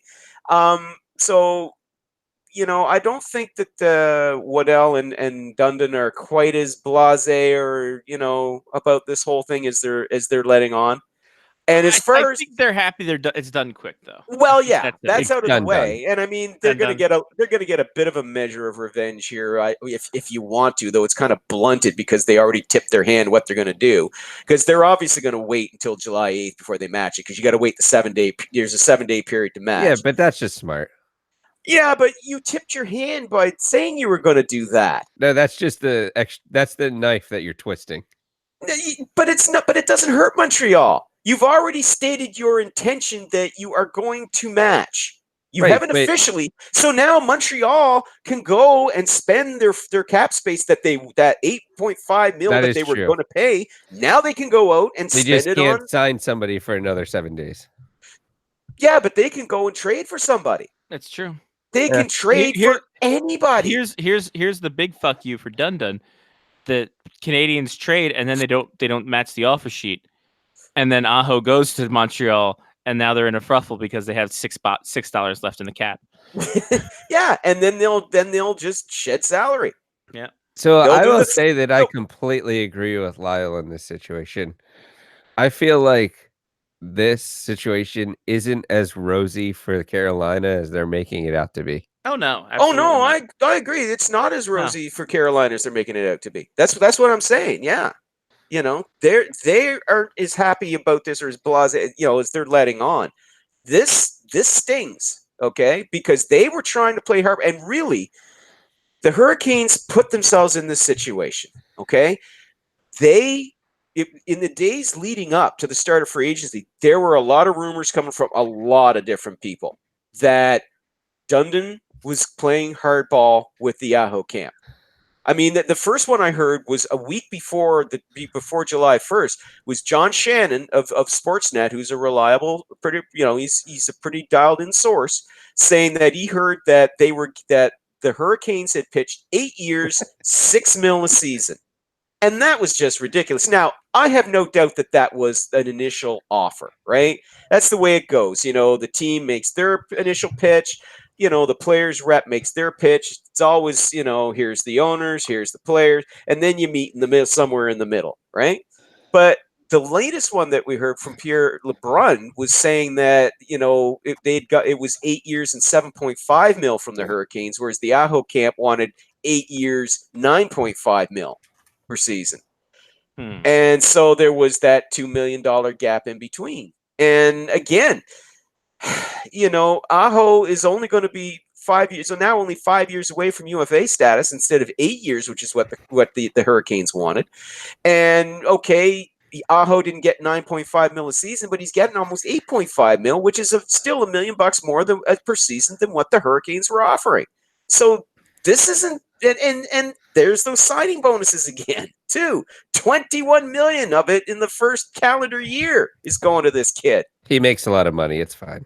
Oh hell yeah, sure. They'll just spin off another Law and Order. It's all right. Yeah, of course. But as far as the criticism that Bergeron's getting, I think it's unwarranted. Look, there were no unrestricted free agents that were going to come and sign with Montreal. I mean, yes, Matt Duchene came and paid a visit, but everybody knew he was going to Nashville. I think out of all the signings that happened, Duchene going to Nashville was the least surprising. We knew when you walked in the place, you were going to Nashville. Oh, absolutely. Him and Bobrovsky going to Florida. Those are the two that did not surprise anybody. So there was no top stars in the free agent market that he was going to be able to get. He was talking trade. I mean, the trade talk's been going on for a while. I mean, he's been looking to bring in a left side defenseman. They were linked to Shane Gostisbehere with Philadelphia, with Nick Leddy and with the Islanders. There's talk that maybe he might take a flyer on TJ Brody out in Calgary because they're going to have to shed some salary once they get Matt Tkachuk signed.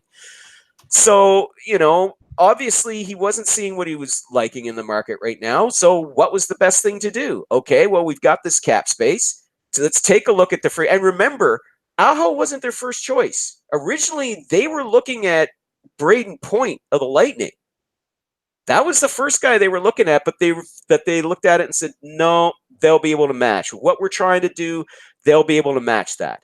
So you look at the Hurricanes, and it was a logical choice. It didn't work. But Montreal is no worse off for it. Yeah, they can't make an offer, and they won't make another one now. That's done. Oh. But they can still go out and sign free agents. They can still make trades. Now that the Hurricanes tipped their hands, see, that was the thing. Dundon was I think that was a mistake on their part. Within 24 hours, he comes out and says, "We will match." He should have just said, "Well, we're gonna examine it and we'll find out and we'll see," and let the drama stretch out, and then on the morning of July 8th, you go, yeah, we're going to match. Yeah, but that's not Thomas Dundon. No, of course not, because, yeah, he is a little, that's not shall his, we say, that's not his brass. Excitable. So, yeah. I mean, as much as he was trying to say, act all blasé and say, oh, yeah, listen, this was very easy to do. This isn't costing me anything. It's like, what my first thought when I saw that yesterday was, why are you tipping your hand now? Why not let Montreal twist in the wind for a week? More free agents will be signed up they won't be able to go after. Maybe a player or two that they're trying to chase in the trade market, maybe that player gets acquired by somebody else. You could really put the screws to Bergevin and the Habs for a week, and instead you let them stew for only 24 hours? Sorry, that was stupid. That was dumb. Waddell played it smart by saying, well, we're going to examine it, and, I'm not in any rush to do Montreal any favors. Like, that was it. He was the first reaction on that. And I sat down and said, oh, that is smart. That's smart. I mean, he's pissed off, but he's still going, yeah, okay. But I'm going to make you twist in the wind for a week, motherfucker. Or so he seemed to say. Sure. So at the end of the day, Montreal, hey, they tried, it failed, but they're no worse off. They still have over 11 million cap space. They still have 12 draft picks in next year's draft. 4 fourth-rounders, 2 second-rounders, 2 fifth-rounders that they can use for trade bait. They've got a very promising pool of young prospects that are, that are going to crack the roster this year or within the next year or two. They're sitting fine, okay? If Bergevin doesn't find what he wants in the trade market now, hey, there's always September. And there are teams that are there are teams right now that are maxed out for cap space. I mentioned Pittsburgh earlier. You guys talked about the Vegas Golden Knights earlier. Those teams must shed salary. They have to. So there's an opportunity, Like I said, Calgary's going to have to shed some salary because Matt Tkachuk is getting paid. We all know that. And they've got and Sam Bennett's going to get a nice raise, and so is Dave Redditch, their goaltender. So, yeah, there's still possibilities out there for Bergevin to do. So I don't get the whole demonization or all the scolding he's getting for, oh, what a waste of time that was. Nah, he took a shot. It was a calculated shot. If it had worked, he would have been a genius. It didn't, but he's no worse off. There you go. So from my thought, he's only getting demonized because it didn't work. Mm-hmm. Right? Mm-hmm. Because we've not seen this in so long that everybody wanted it to work. Yeah. The next time this came around, it had to work. Yeah. Well, guess what? I completely agree. It was a fully calculated assessment that went into this. It was a gamble. It didn't work out. Oh, well. I mean, the beauty in my perspective is that he came in $4,500 underneath the next threshold, because that was basically like, we're going to go up right to the top, but guess what? We're not going to send you 2 first-round picks or whatever the next fucking. It was supposed to be 2 firsts, a second, and a third. Yeah, because we're like, Aha's not really worth it that much to us, but we're going to make you pay for it. Mm-hmm. Like, that to me was like, okay, you know exactly what you're doing right now. Yep. This is fantastic. Yeah. Oh yeah. And that was the thing when that news announced. I mean, first of all, the reaction. Like, I was following this through Twitter, and just the reaction through Twitter, you could feel the emotion, the shock, because it just seemed like for a couple of hours, everything froze. You know what I mean? Like, we were seeing normal signing, and all of a sudden, boom, that happened. It was like the hockey world just went, holy shit, somebody actually did it. Somebody actually did an offer sheet. And most of the initial reaction I saw, especially when it was revealed that it was front loaded and very heavy in signing bonuses, most of the reaction, they were praising Bergevin for doing that. They're saying, "Oh, that's clever. That's very clever." Because at first it was like, well, 5 years, the kid's going to get 8.4 million change a season. I mean, yeah, it's expensive, but yeah, they can match it. What the hell? And then it was like, oh, but it's all in signing bonus money and 21 mil up front. Wow. Yeah, he was actually getting praise for that. But then, of course, once they said they were going to match, it didn't work. So, yeah, Johnny, I think you're right. The only reason why people are shitting on him right now is because it didn't. Well, because they wanted it to work. Yes. That's the problem, is that everybody had an expectation that the next offer sheet that came in was going to sign somebody away from a team. Yeah. That was the problem. Yep. And that was all built up by folks in the media who wanted to see it. Every year they've been wanting to see it. Every year, how many times have we heard this? This could be the year we see an option sheet. This could be the year we see an option sheet. And we never saw one. And then it was, this is the year. It has to be the year. And listen, I was of the opinion that if it didn't happen this year, that I don't ever want to hear it talked about again because it means it will never happen again. Well, right? Scotty, you said that we talked about that last week. Yeah. I wouldn't remember. Yeah, no, we said that if it's not this year, get it out. Yes, take it out of the CBA. It's a pointless rule. But now this is the thing. Now that this one didn't work, will we ever see another one again? Because it all comes down, because that was the big thing, though, too. Montreal didn't want to go. Like, Bergevin's critics were saying, yeah, he should have offered 10 this season and gave up the 4 first-round picks. But there's the thing, not everybody wants to give up 4 first-round picks. That's a big chunk of your future you're asking to give up. So does this open a door to fix? And I don't mean fix as in like it's messed up, but to change the compensation that goes along with an offer sheet? I don't know. It might. Like, will somebody at the like CBA be like, that's too much? The offer sheet's not worth anything because we can't give away 4 first-round picks for that. Yeah, it's too much and too high. But then then you get the counter argument going. Yeah, but if I lose my best player, because I can't afford to pay him $10 million a season, well, why should I only get a first, a second, and a third for him? That's peanuts. Mhm. But he was a first-round pick in the beginning. He was 1 first-round pick. So he may not. But No, some of these guys may like not what have been. you see what like. No, but I see what you're guarantee saying. you, people Yeah. that can argue Sure. both sides of that point. Oh, of Like, course. I mean, I'm not disagreeing with you at all. Again, you had made the point, and I'm throwing Yeah. out why they would say that, and then Right. you're coming back and going, "Yeah, but he's a first-round pick to begin with," and I could say, "Aha!" But he was originally a third-round pick who actually became a star. So you never know. Usually, That's it's true. first-round pick. And Well, blah, here's blah, the blah. thing. You Here's what see, we do. and round Here's and what round we and do. round we go. Is you use that logic, and if the kid was undrafted, then you pull a kid out of college, any kid, I don't care who it is. It could be like a science major, and put him on the team, and it'll be your capologist. I say the offer sheet is you get back whatever round pick he was. I'm just There you kidding. go. I That say, Because I that say- would be hilarious. Yeah. That'd be great. yeah. I don't know. I don't know. It's going to be. That's going to be one Pavel of those. Datsyuk, you get a 7th-round pick for him. Yeah, it's going to be interesting to see if this gets addressed at all, because, well, it didn't get addressed in the last one because there was no need to. People were making offer sheets, and I mean, yeah, only one guy gets signed away, but at least we kind of sort of regularly saw offer sheets. And then under this CBA, we only saw one up until the Aho deal, and we had a big 6-year gap in between. So But is it really a talking point for the CBA?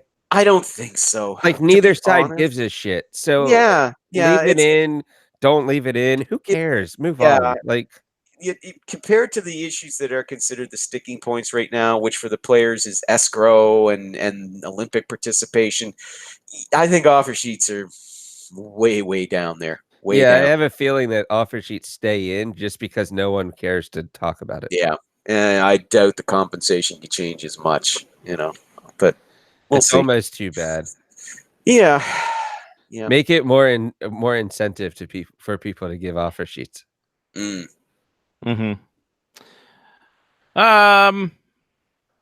Kessel deal we talked a little bit about. Mm. Kadri. I have to say just very quickly, the Kessel deal. People says anybody who was surprised by it, and I couldn't resist. I responded. I said, well, nobody in the Pittsburgh media was surprised. Mhm. For a month after Rutherford said, oh no, we're happy keeping him, every Pittsburgh pundit and talking head was saying Kessel's going to go. We don't believe Rutherford. He's still going to move him. He's still going to move him. So it's like, yeah. But it was interesting that the day before he gets moved, we see what some people called a hit piece that came out of The Athletic about Kessel, about, again, the whole thing citing unnamed. So though I would hesitate to call it a hit piece. The Steve Simmons hot dog story, that was a freaking hit piece. This one was just more bringing up. It was more balanced. It was saying that, well, yeah, there was some concerns about Kessel's kind of influence, with some players, but he had his supporters on the team though who felt that Kessel was being unfairly made the scapegoat. So I kind of felt it was better balanced. The only 2 points in that piece I kind of thought was a bit of a stretch was, oh well, we thought that they felt that Kessel was spending too much time in the local casino. Really? Did it affect his play? No? Then who gives a shit where he spent? And they're gonna send him to a place where the Gila River Casino is the Yeah, sponsor. exactly. I That's- really don't think they're worried about that there in no, I Arizona. think it's But fine. they were saying, well, we're worried about how that's rubbing off on some of the younger players like Jake Gunsel. Really? Didn't seem to hurt Gunsel's play this year. Mm-mm. You know, Why does anybody care how people spend their money? Exactly, because it's the NHL, and the NHL is very much a conservative entity, and I mean, they're unless still he's very like, much controlling about what players do. unless in their he's doing downtime. blow off a hooker's ass, I don't think anybody should care really. Exactly. You know, he's not doing anything that adversely affected his play or broke the law. The other thing, though, that was really a stretch was suggesting that Evgeny Malkin's poor play was because Kessel's bad influence was rubbing off on him. And when I read that, like, I nearly spit out my coffee. I'm like, really? Really? Phil Kessel is a bad influence on Evgeny Malkin? Really? I mean, if Come we on really now. want to hit piece, the reason that Malkin played like shit all season was because he was on my fantasy team. There's that Johnny's the kiss of death. There you go. Delicious hot take, Johnny. I mean, Wow. sorry, but that's exactly the reason that he played like shit all year long. And He'll guess never- what? Next year, I'm picking an entire team of Penguins. So in real life, they will suck balls. Mhm. and That's crash my your curse. That's the curse. The Johnny P curse on the Penguins. But anyway, yeah. I just found it interesting that piece hit the day before Kessel got traded. Absolutely. But And then Nazem Kadri got traded. But I love the return though. I gotta say real quick, I have been, as you guys know, for the past year, I have been very critical of Leafs GM Kyle Dubas. You know, but I got to tell you, I am impressed with what he's pulled off in the last 2 weeks.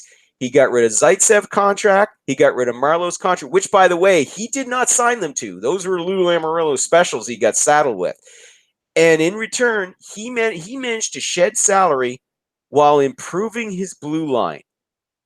So, I mean, yeah, you gave up Kadri. That's going to hurt you. That's going to dent your depth at center a bit, though. You still got John Tavares and Austin Matthews as your 1-2. So, I mean, worst comes to worst, maybe you slide Willie Nylander into that spot, but you get Alex Kerfoot in the deal, good young player. You could go into that spot. Maybe you find somebody else. I mean, but you got Tavares can play 1 and 2C for what I've heard. Yeah, exactly. Yeah, but you get Tyson Barrie and you get Cody Ceci.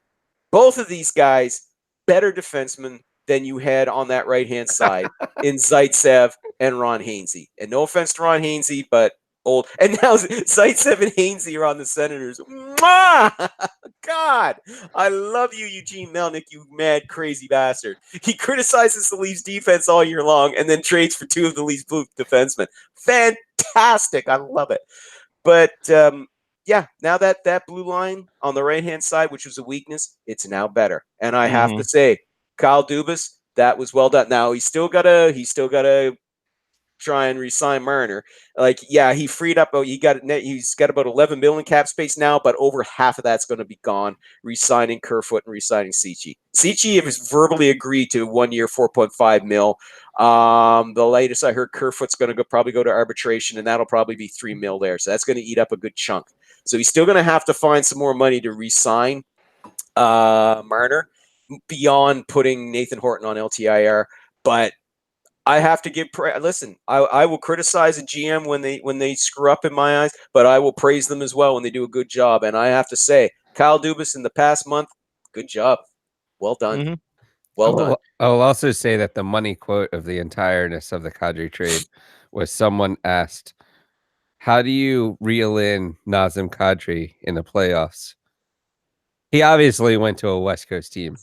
The response was, we should probably not play the Bruins. Yeah, Joe Sakic. Yeah. Joe Sakic, how are you going to reel him in? Easy, don't play Boston. It's so good. I mean, it's brutally perfect. Oh, yeah, it really is. And that's another GM boy. Joe Sakic is on fire right now as a general manager. My God. You know, the moves that he has made, both at the draft and the trades, I mean, and the free agent signings that he brought in. I mean, I like bringing in Donskoy. I like the Burakovsky trade. What did you guys think of that, by the way? That happened, that was last Friday, wasn't it? What deal was this? Burakovsky going to the Avalanche? Burakovsky. Burakovsky, yeah. Yeah, had to be done. I mean, he wasn't going to get that out of there. I'm fine with it. I mean, he'll be able to flourish. I mean, that's a good young roster they got there. I think Man, he'll be able to flourish a lot better. And yeah, I mean, the Caps money out. You get a little bit, kind of the same thing last year where Jay Beagle left. They brought in Nick Dowd. Brett Conley leaves, and now they're bringing in Richard Panique.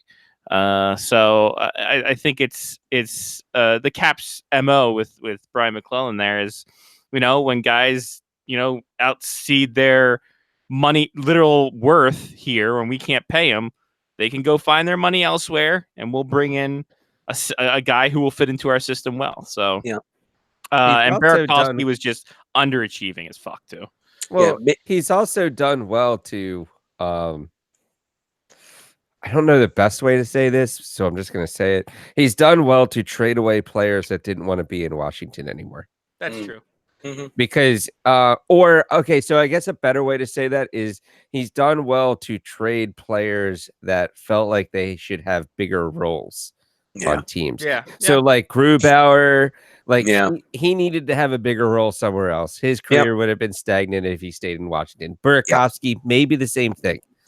Right? Well, he's definitely going to get his opportunity there, and that young Avalanche those forward lines, absolutely. And I mean, pipeline to Carolina apparently from Washington. So right, yeah. But I mean, again, I mean, they bring in Donskoy too, and Belmar for some additional toughness and experience up front.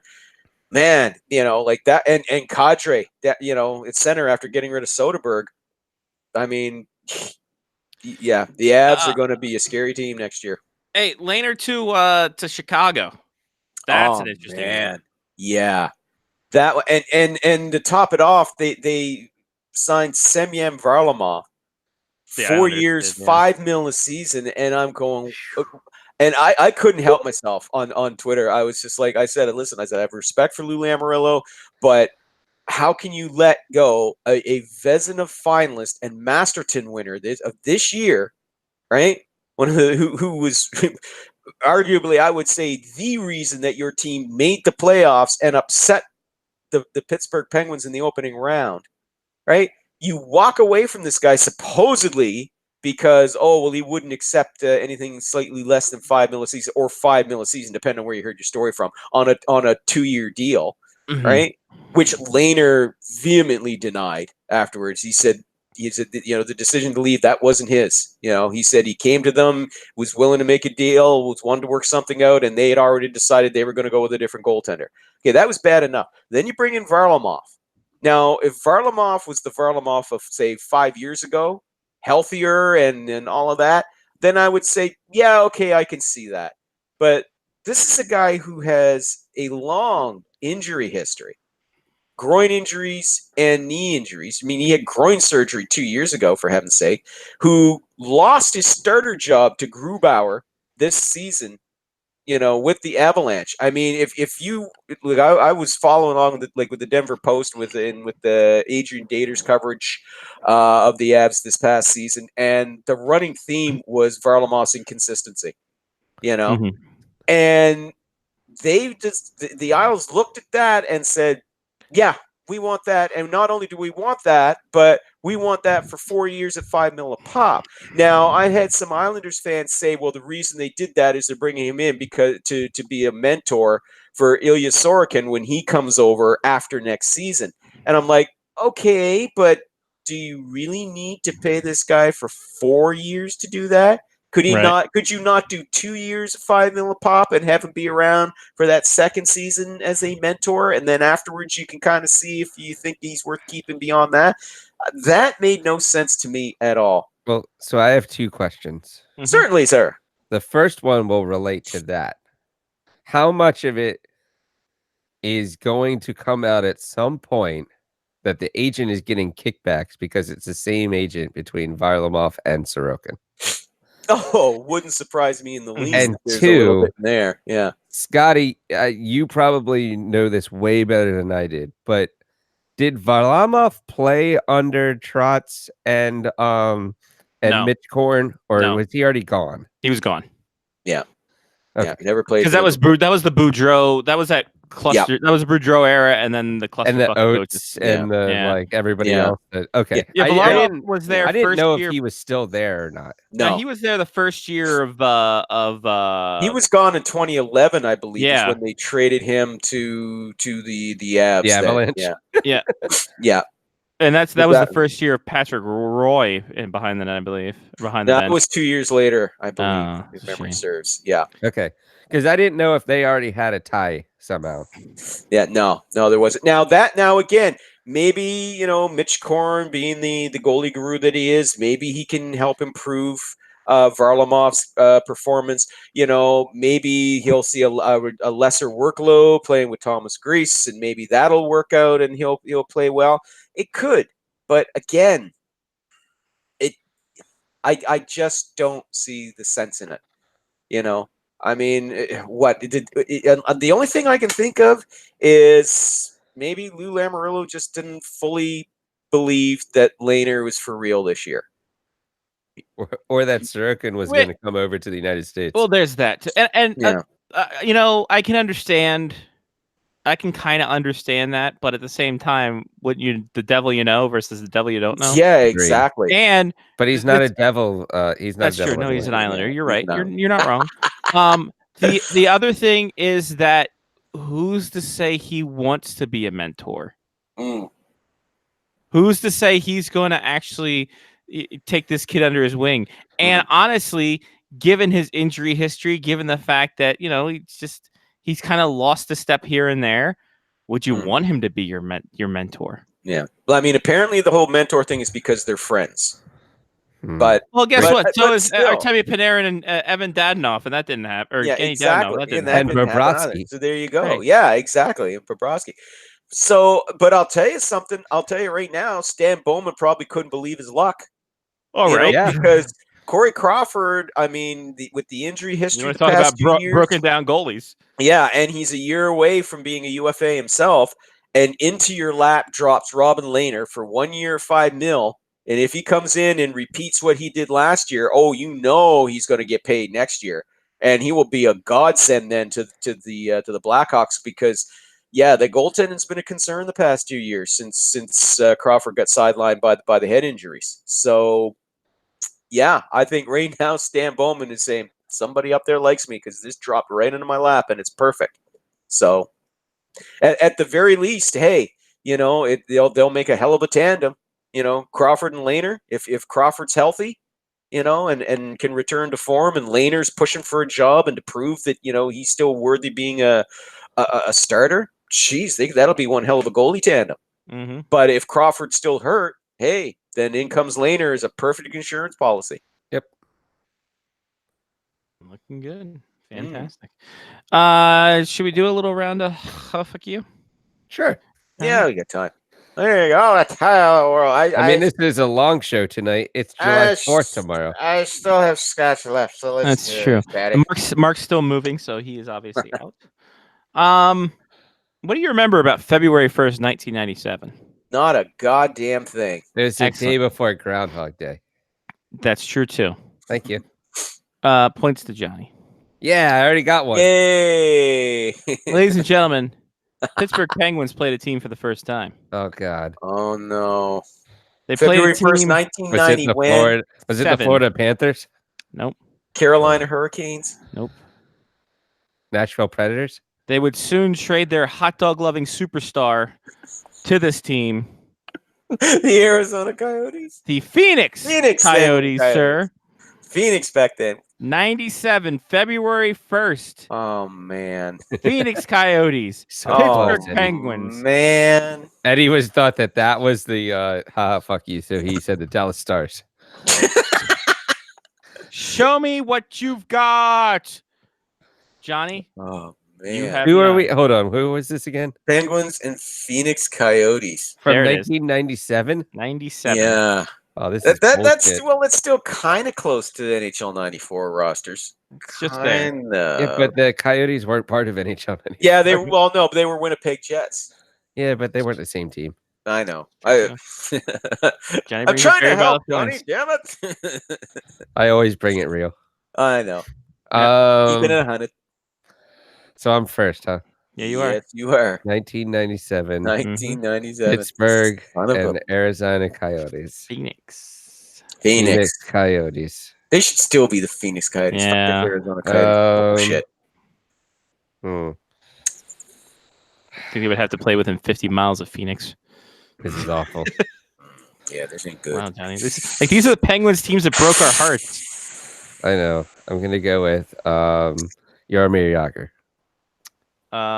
Boy. Nope. There you go. There you go. You're on the Johnny board. got one. Johnny's got one. Lyle.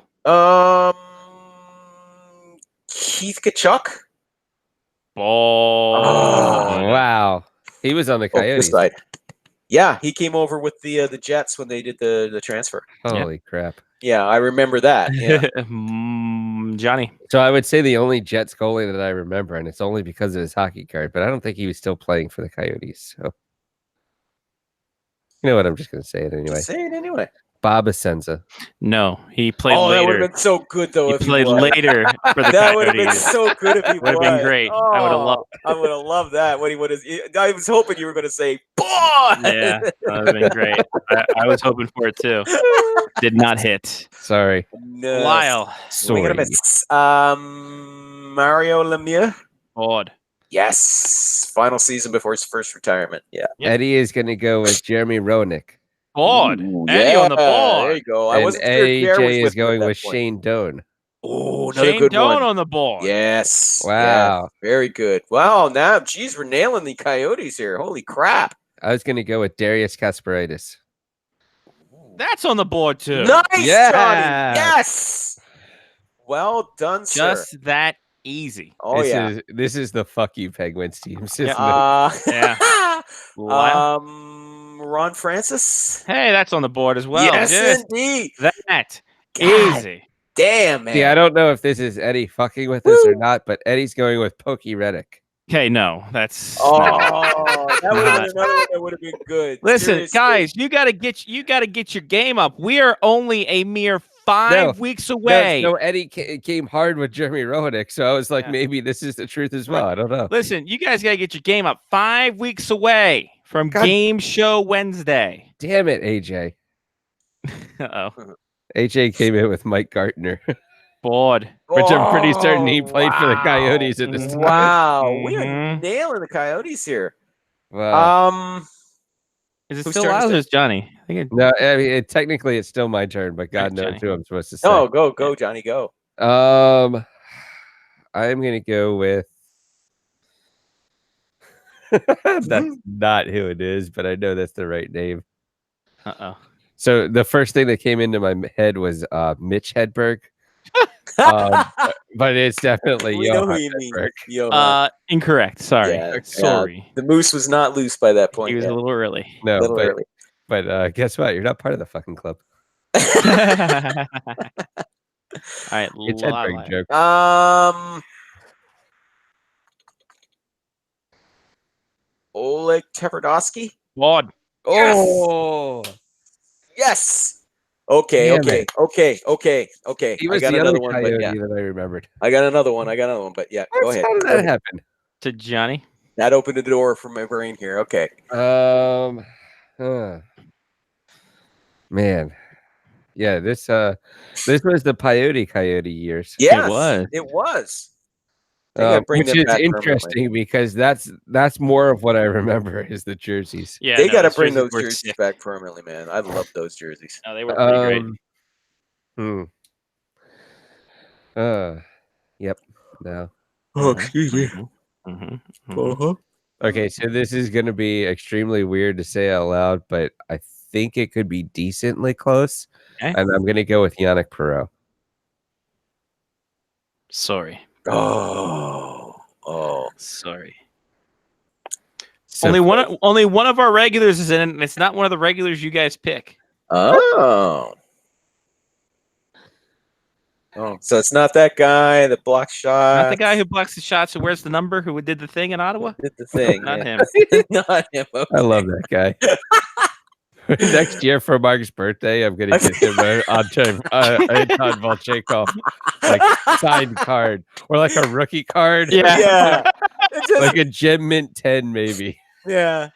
just kind of having, if you want to, you go the extra mile, get a cheap frame with a little card that says that guy that blocks shots in I can Ottawa. go to the mall and get that like etched into something, Yeah, exactly. Yeah, exactly. or I can just put it on a label and handwrite it. One of the two. Yeah. Oh shit. Yeah. Oh God.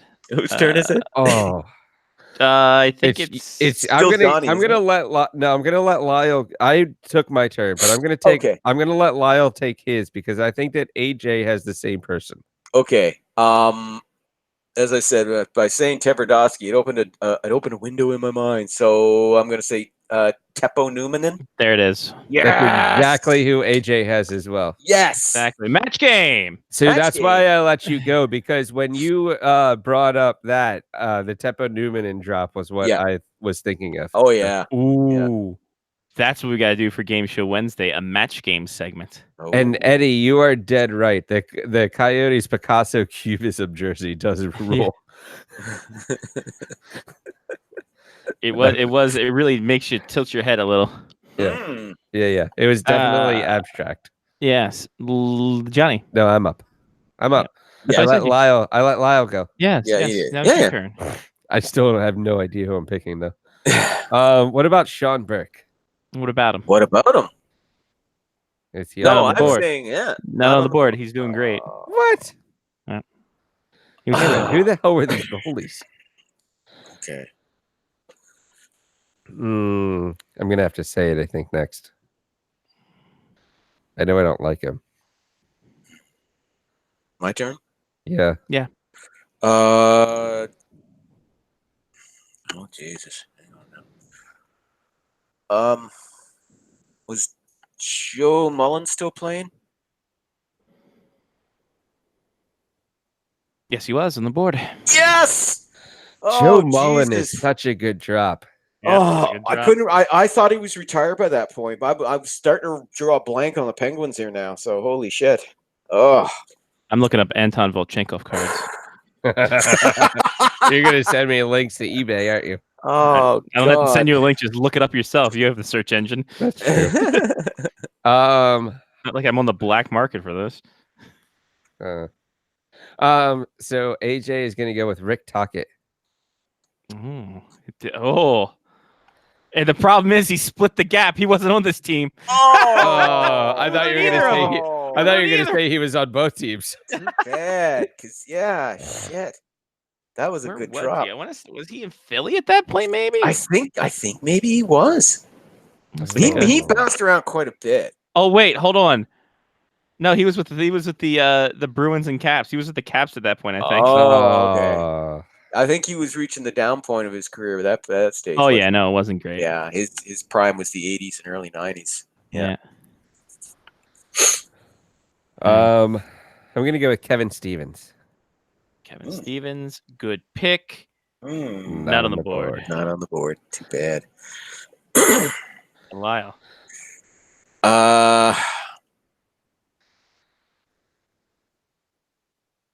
Is Tom Barrasso still with the Pens at this point? Sure isn't.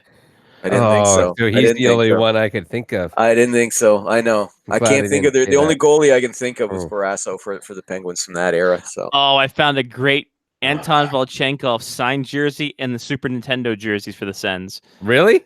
Yep, $4.99 or best offer. Oh, I want that. All right, I'll send you the link. Yeah, There I'm you gonna go. give that. I'm not framing it or any of that bullshit. No, just give him the signed Just picture. give it to the signed picture. Yeah. The shipping is more than the actual photo. Oh What the my hell? About God. right. Oh, those Wow. jerks. Wow. What dickheads? That's fine. I'll just copy it and then print it out myself. There it is. So, since I have no idea who either of these goalies could be, actually, that was a really weird thought, but I think that was later in the Coyotes' career. What about Dmitry Kristich? Nope. Oh. Darn. Did he ever play for the Penguins? I don't think he did. I think it was just Bruins, Kings, and Caps. We always joke around about and that, the but I Maple feel like Leafs. there were some other teams. It just I think he seemed played for like the there Maple was, Leafs. wasn't there? Yeah. There was yeah. the Maple Leafs. That's right. He did. Yeah. Yeah, he didn't play for Toward the the Penguins. end, I believe. Oh yeah. well, Yeah. darn. My turn. Yes, sir. Okay. I'm blanked out on Penguins right now. shit. No, this is probably too early for him. I don't know. I think he came the year afterwards.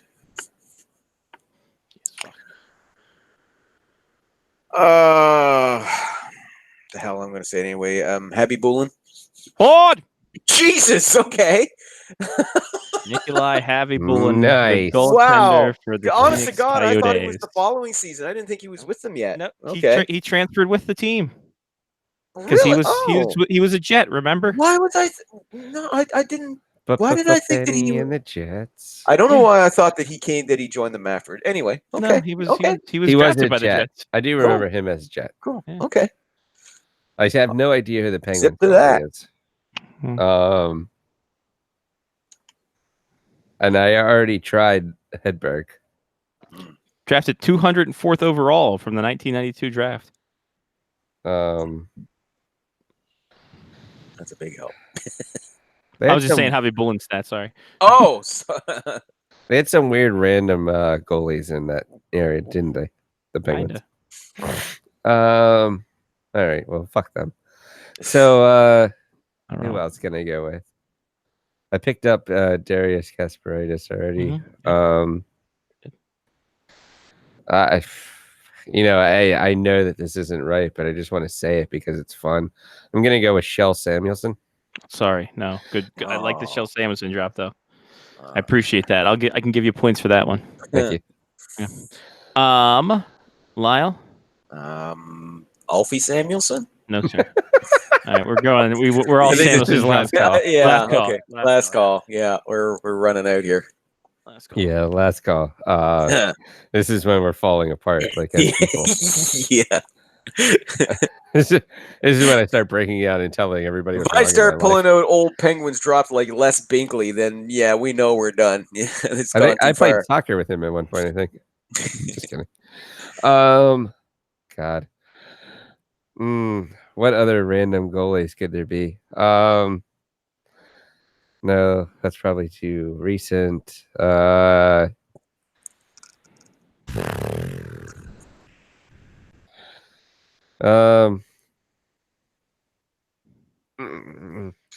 What about? So it wasn't Brasso. It wasn't Hedberg. Around that same time, who could it be? This is before the show started, so I'm trying Yeah. to put all pieces together at this point Right. because They, like, I go talked about 4 Hedberg years. on the show, so that was just fucking stupid of me. Yeah, I know. Isn't it weird how you start putting together like situations in your life, and you're like, "This is how I remember things." Yeah, exactly. Yeah. I remember vividly you ripped on Hedberg saying he came back down to earth. Yeah, It was in the- because that was when Russ was talking about all this shit, and then I wasn't talking for a while, and then I was drunk that night. Yeah, That was the first time I got drunk on the show.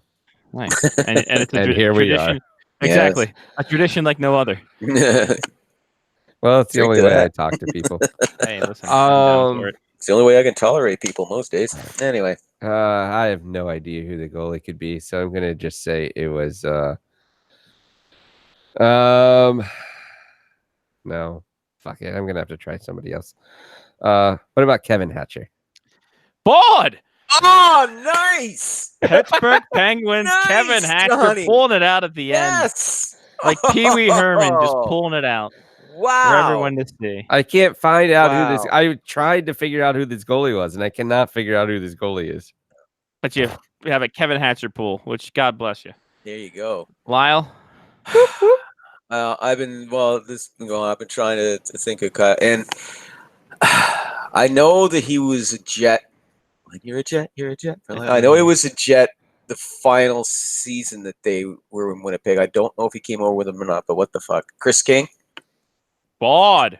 Oh Yes, we Ending ended well. strong.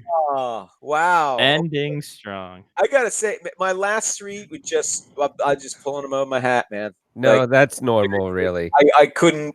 Like, I- don't you really just reach a point where you're like, I'm pretty certain this player played for this team within this 4-year period of time. You're just Let's just stabbing in hope the for the dark. best. Yeah, exactly. Yeah. Oh, All man. right. It's like the Habs offer cheating people. I mean, Just there, yeah. And there's the circle of life. Any stragglers in the chat? Good. nothing. Okay. Rick Tocchet was the last one that came in. Phoenix Coyotes, Bob Corkum, Shane Doan, Mhm. Mike Eastwood, Jeff Finley, Gartner, Craig Janney, Oh. Jim Johnson, King, Igor Korolev, Norm McIver, Dave Manson, Oh. Jim McKenzie, Newmanen, Ronick, Cliff Ronning. That's right. Cliff He was Ronning. one of those people that I could never remember if he played for the Thrashers, the Predators, or the Coyotes. I I just think he played remember for the Predators and the Coyotes. I just remember him mainly from his Canuck years. Yep, exactly. Yeah. With that big Yofa helmet. Yeah. Darren Shannon, Kachuk, Tverdovsky, Javi Bulin, and net. For the Penguins, the guy we regularly talk about but don't talk about him, Stu Bar. I love that guy. I remember him as a Sabre, though. Right. Yeah, same here. JJ Dick or JJ Daigneault, Oh, yeah. I Daigneault. remember him. Yep. Daigneault used to be a Hab. Joe Dizdiek. God bless you. Wow, I know, right? Francis Hatcher, Alex Hicks, Yager, Greg Johnson, Kasperitis, Lemieux, Ian Moran, Mullen, Craig Muni, Glenn Murray, Peter Nedved, Wow. Wow, Nedved. Yes. Dave Roche, Jason Woolley, Tyler Wright, and in net. You may not remember him for his time the Penguins after his long winning streak. You may remember him with Marvin the Martian on his helmet, Patrick Lalime. Mm. Oh, wow. Patrick Lalime. So you know Wow. what's funny is that I had two thoughts in my head and I could not get Serge Aubin out of my head for some reason. Wow. But Lalime did pop into my head at one Here- point, and I was like, no, he was playing for the Senators. Two things. First off, Serge Aubin was a center. So I love No, that. who was the JS Aubin you were thinking. JS Aubin. So first off, points for Serge Aubin drop. Thanks. Unintentional as it is. And at least no one picked Jeff De La Roche. Jeff Drouin De La Roche. Yeah, no, Delorier, that's or because whatever it is. when you get to 80-mile-per-hour slap shots, you have to turn around and go back. Yeah. Hey, by the way, better Peyote Coyotes, the regular one or the one with the desert background that was like from The Simpsons? Oh, desert background from The Simpsons. Definitely. Yeah, the green one. Yep. Yeah. Okay. Because they got So them on I'm eBay. gonna say that one in the new retro third jersey is my favorite one so far. Okay, I can agree Because with that. I feel like that one's the closest to what I remember it being at the time, and it was one of those jerseys that had to come back at some point. Oh yeah, absolutely. And that's so very 90s look too. Yeah, Yeah. like the Caps jersey, cool, whatever. We all knew that was going to come back at some point. They've only had you know, two like, jerseys. yeah, it's the same as the new jersey. It just has a different font and some stars, so it's bedazzled. But like I feel like that Coyotes jersey is so different from what they have now that is like that's it. That's what it should be. It feels right to me. Does. You're not wrong. This brick color that they had, not right. The Peyote Coyote, perfect. Now all we need is that's the other Winnipeg Jets team. I'm still waiting for the Battle of Atlanta jerseys to come out.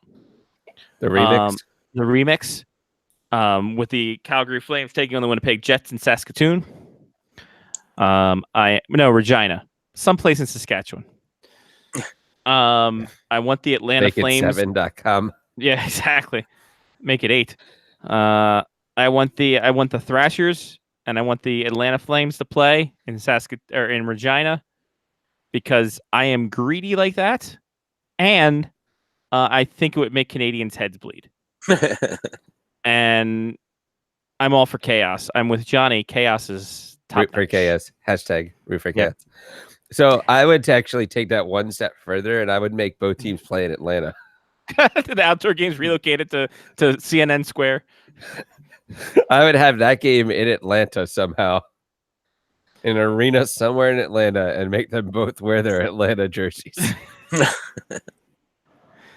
Oh, jeez, that's good times. All right, We're Lyle, doing well, it in the Naval Academy. We can. I mean, that's true. that we have ice there in March. Yeah, we can make it happen through the windstorm, the unusual windstorm that happened in March. All right, Lyle. Well, enjoy the rest of the free agency thing. Get I your will. stuff geared up as we march towards Game Show Wednesday, which is the week after Google Hangouts leaves, and we Oh, have to this deal is with going to be webcam. fantastic. Oh shit! Well, if there's a chance for us to find a way to invite people, here it is. This is going to be the first time that it's Skype has like 12 boxes in one call. Oh, we're going to Skype, are we? Okay. We might have to if this new YouTube webcam thing is still shit. Well, so YouTube webcam is switching on August 1st. They told us this tonight. I have yet to figure out how to invite other people to YouTube webcam. Technically, currently right now, all the videos that I've seen about YouTube webcam, it's like have other guests and they're all sitting next to you. Oh. Wide angle. So I'm like, okay, well, I have a month to figure out how to invite people, that are in other countries. Yeah. Like me. So Yeah. we might be going to Skype. Okay. We might and you all people, if you want to join, you might have to get a Skype account. Well, we'll see what we can do. So we have a month. I'll figure it out. Why do they have to mess with a good thing? Jesus. I sent myself an email. The email says, and I'm quoting right. Oh, I got another email. Nice. The email that I sent myself, and I'm quoting right now, has the subject: "Figure this shit out." Yeah. So Nice work. Ooh, eBay. eBay. The answer for everything. All right, Lyle. Enjoy. Oh, your that week. is a great picture. Isn't it though?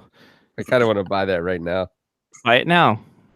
Has the option. It is a buy it now. I know. Anyway, I do got Bye, Lyle. So we'll talk to you next week, guys. And happy ya. 4th of July. Thank Enjoy you. yourself. Hope your Canada Day was great. I love it. It'll be even There you better go. now. There you go. Whiskey's the bomb for everything. So There you go. Whiskey a go, and there he goes. and I gotta go. See you later. Lyle. Bye. Lyle Rich, InspectorsHockey.net at InspectorsHockey. For more, Johnny P, your shout outs. I have a shout out to Anton Vanchekov. God, the only thing that could get better is if Anton Vanchekov was blocking a shot. At the same time. Like if they got a picture of Anton Vanchekov blocking a shot, I would buy that this second. Even if it was like clearing, if the puck was getting cleared and it hit off his shin pads. Yeah, like That would've if been he's skating fantastic. toward a shot and you can physically see him blocking the shot, I'd be like sold, and I would give it to Mark for his birthday this year, like right now, because he's not listening to the fucking show. No, exactly. He would have no idea. Oh wow, this was a good show. I'm gonna give a shout out to the group. That the chat was fantastic. Again, if you want to be part of Game Show Night, you have a month. Let us know. faceoffhockeyshow.com, or sorry, faceoffhockeyshow@gmail.com. There it is. I mean, you can go to faceoffhockeyshow.com if you'd like as well. That goes to our blog talk. Yeah. That we're not getting money for, or it's a long story. Like, it's like a weird breakup, but they're not really gone.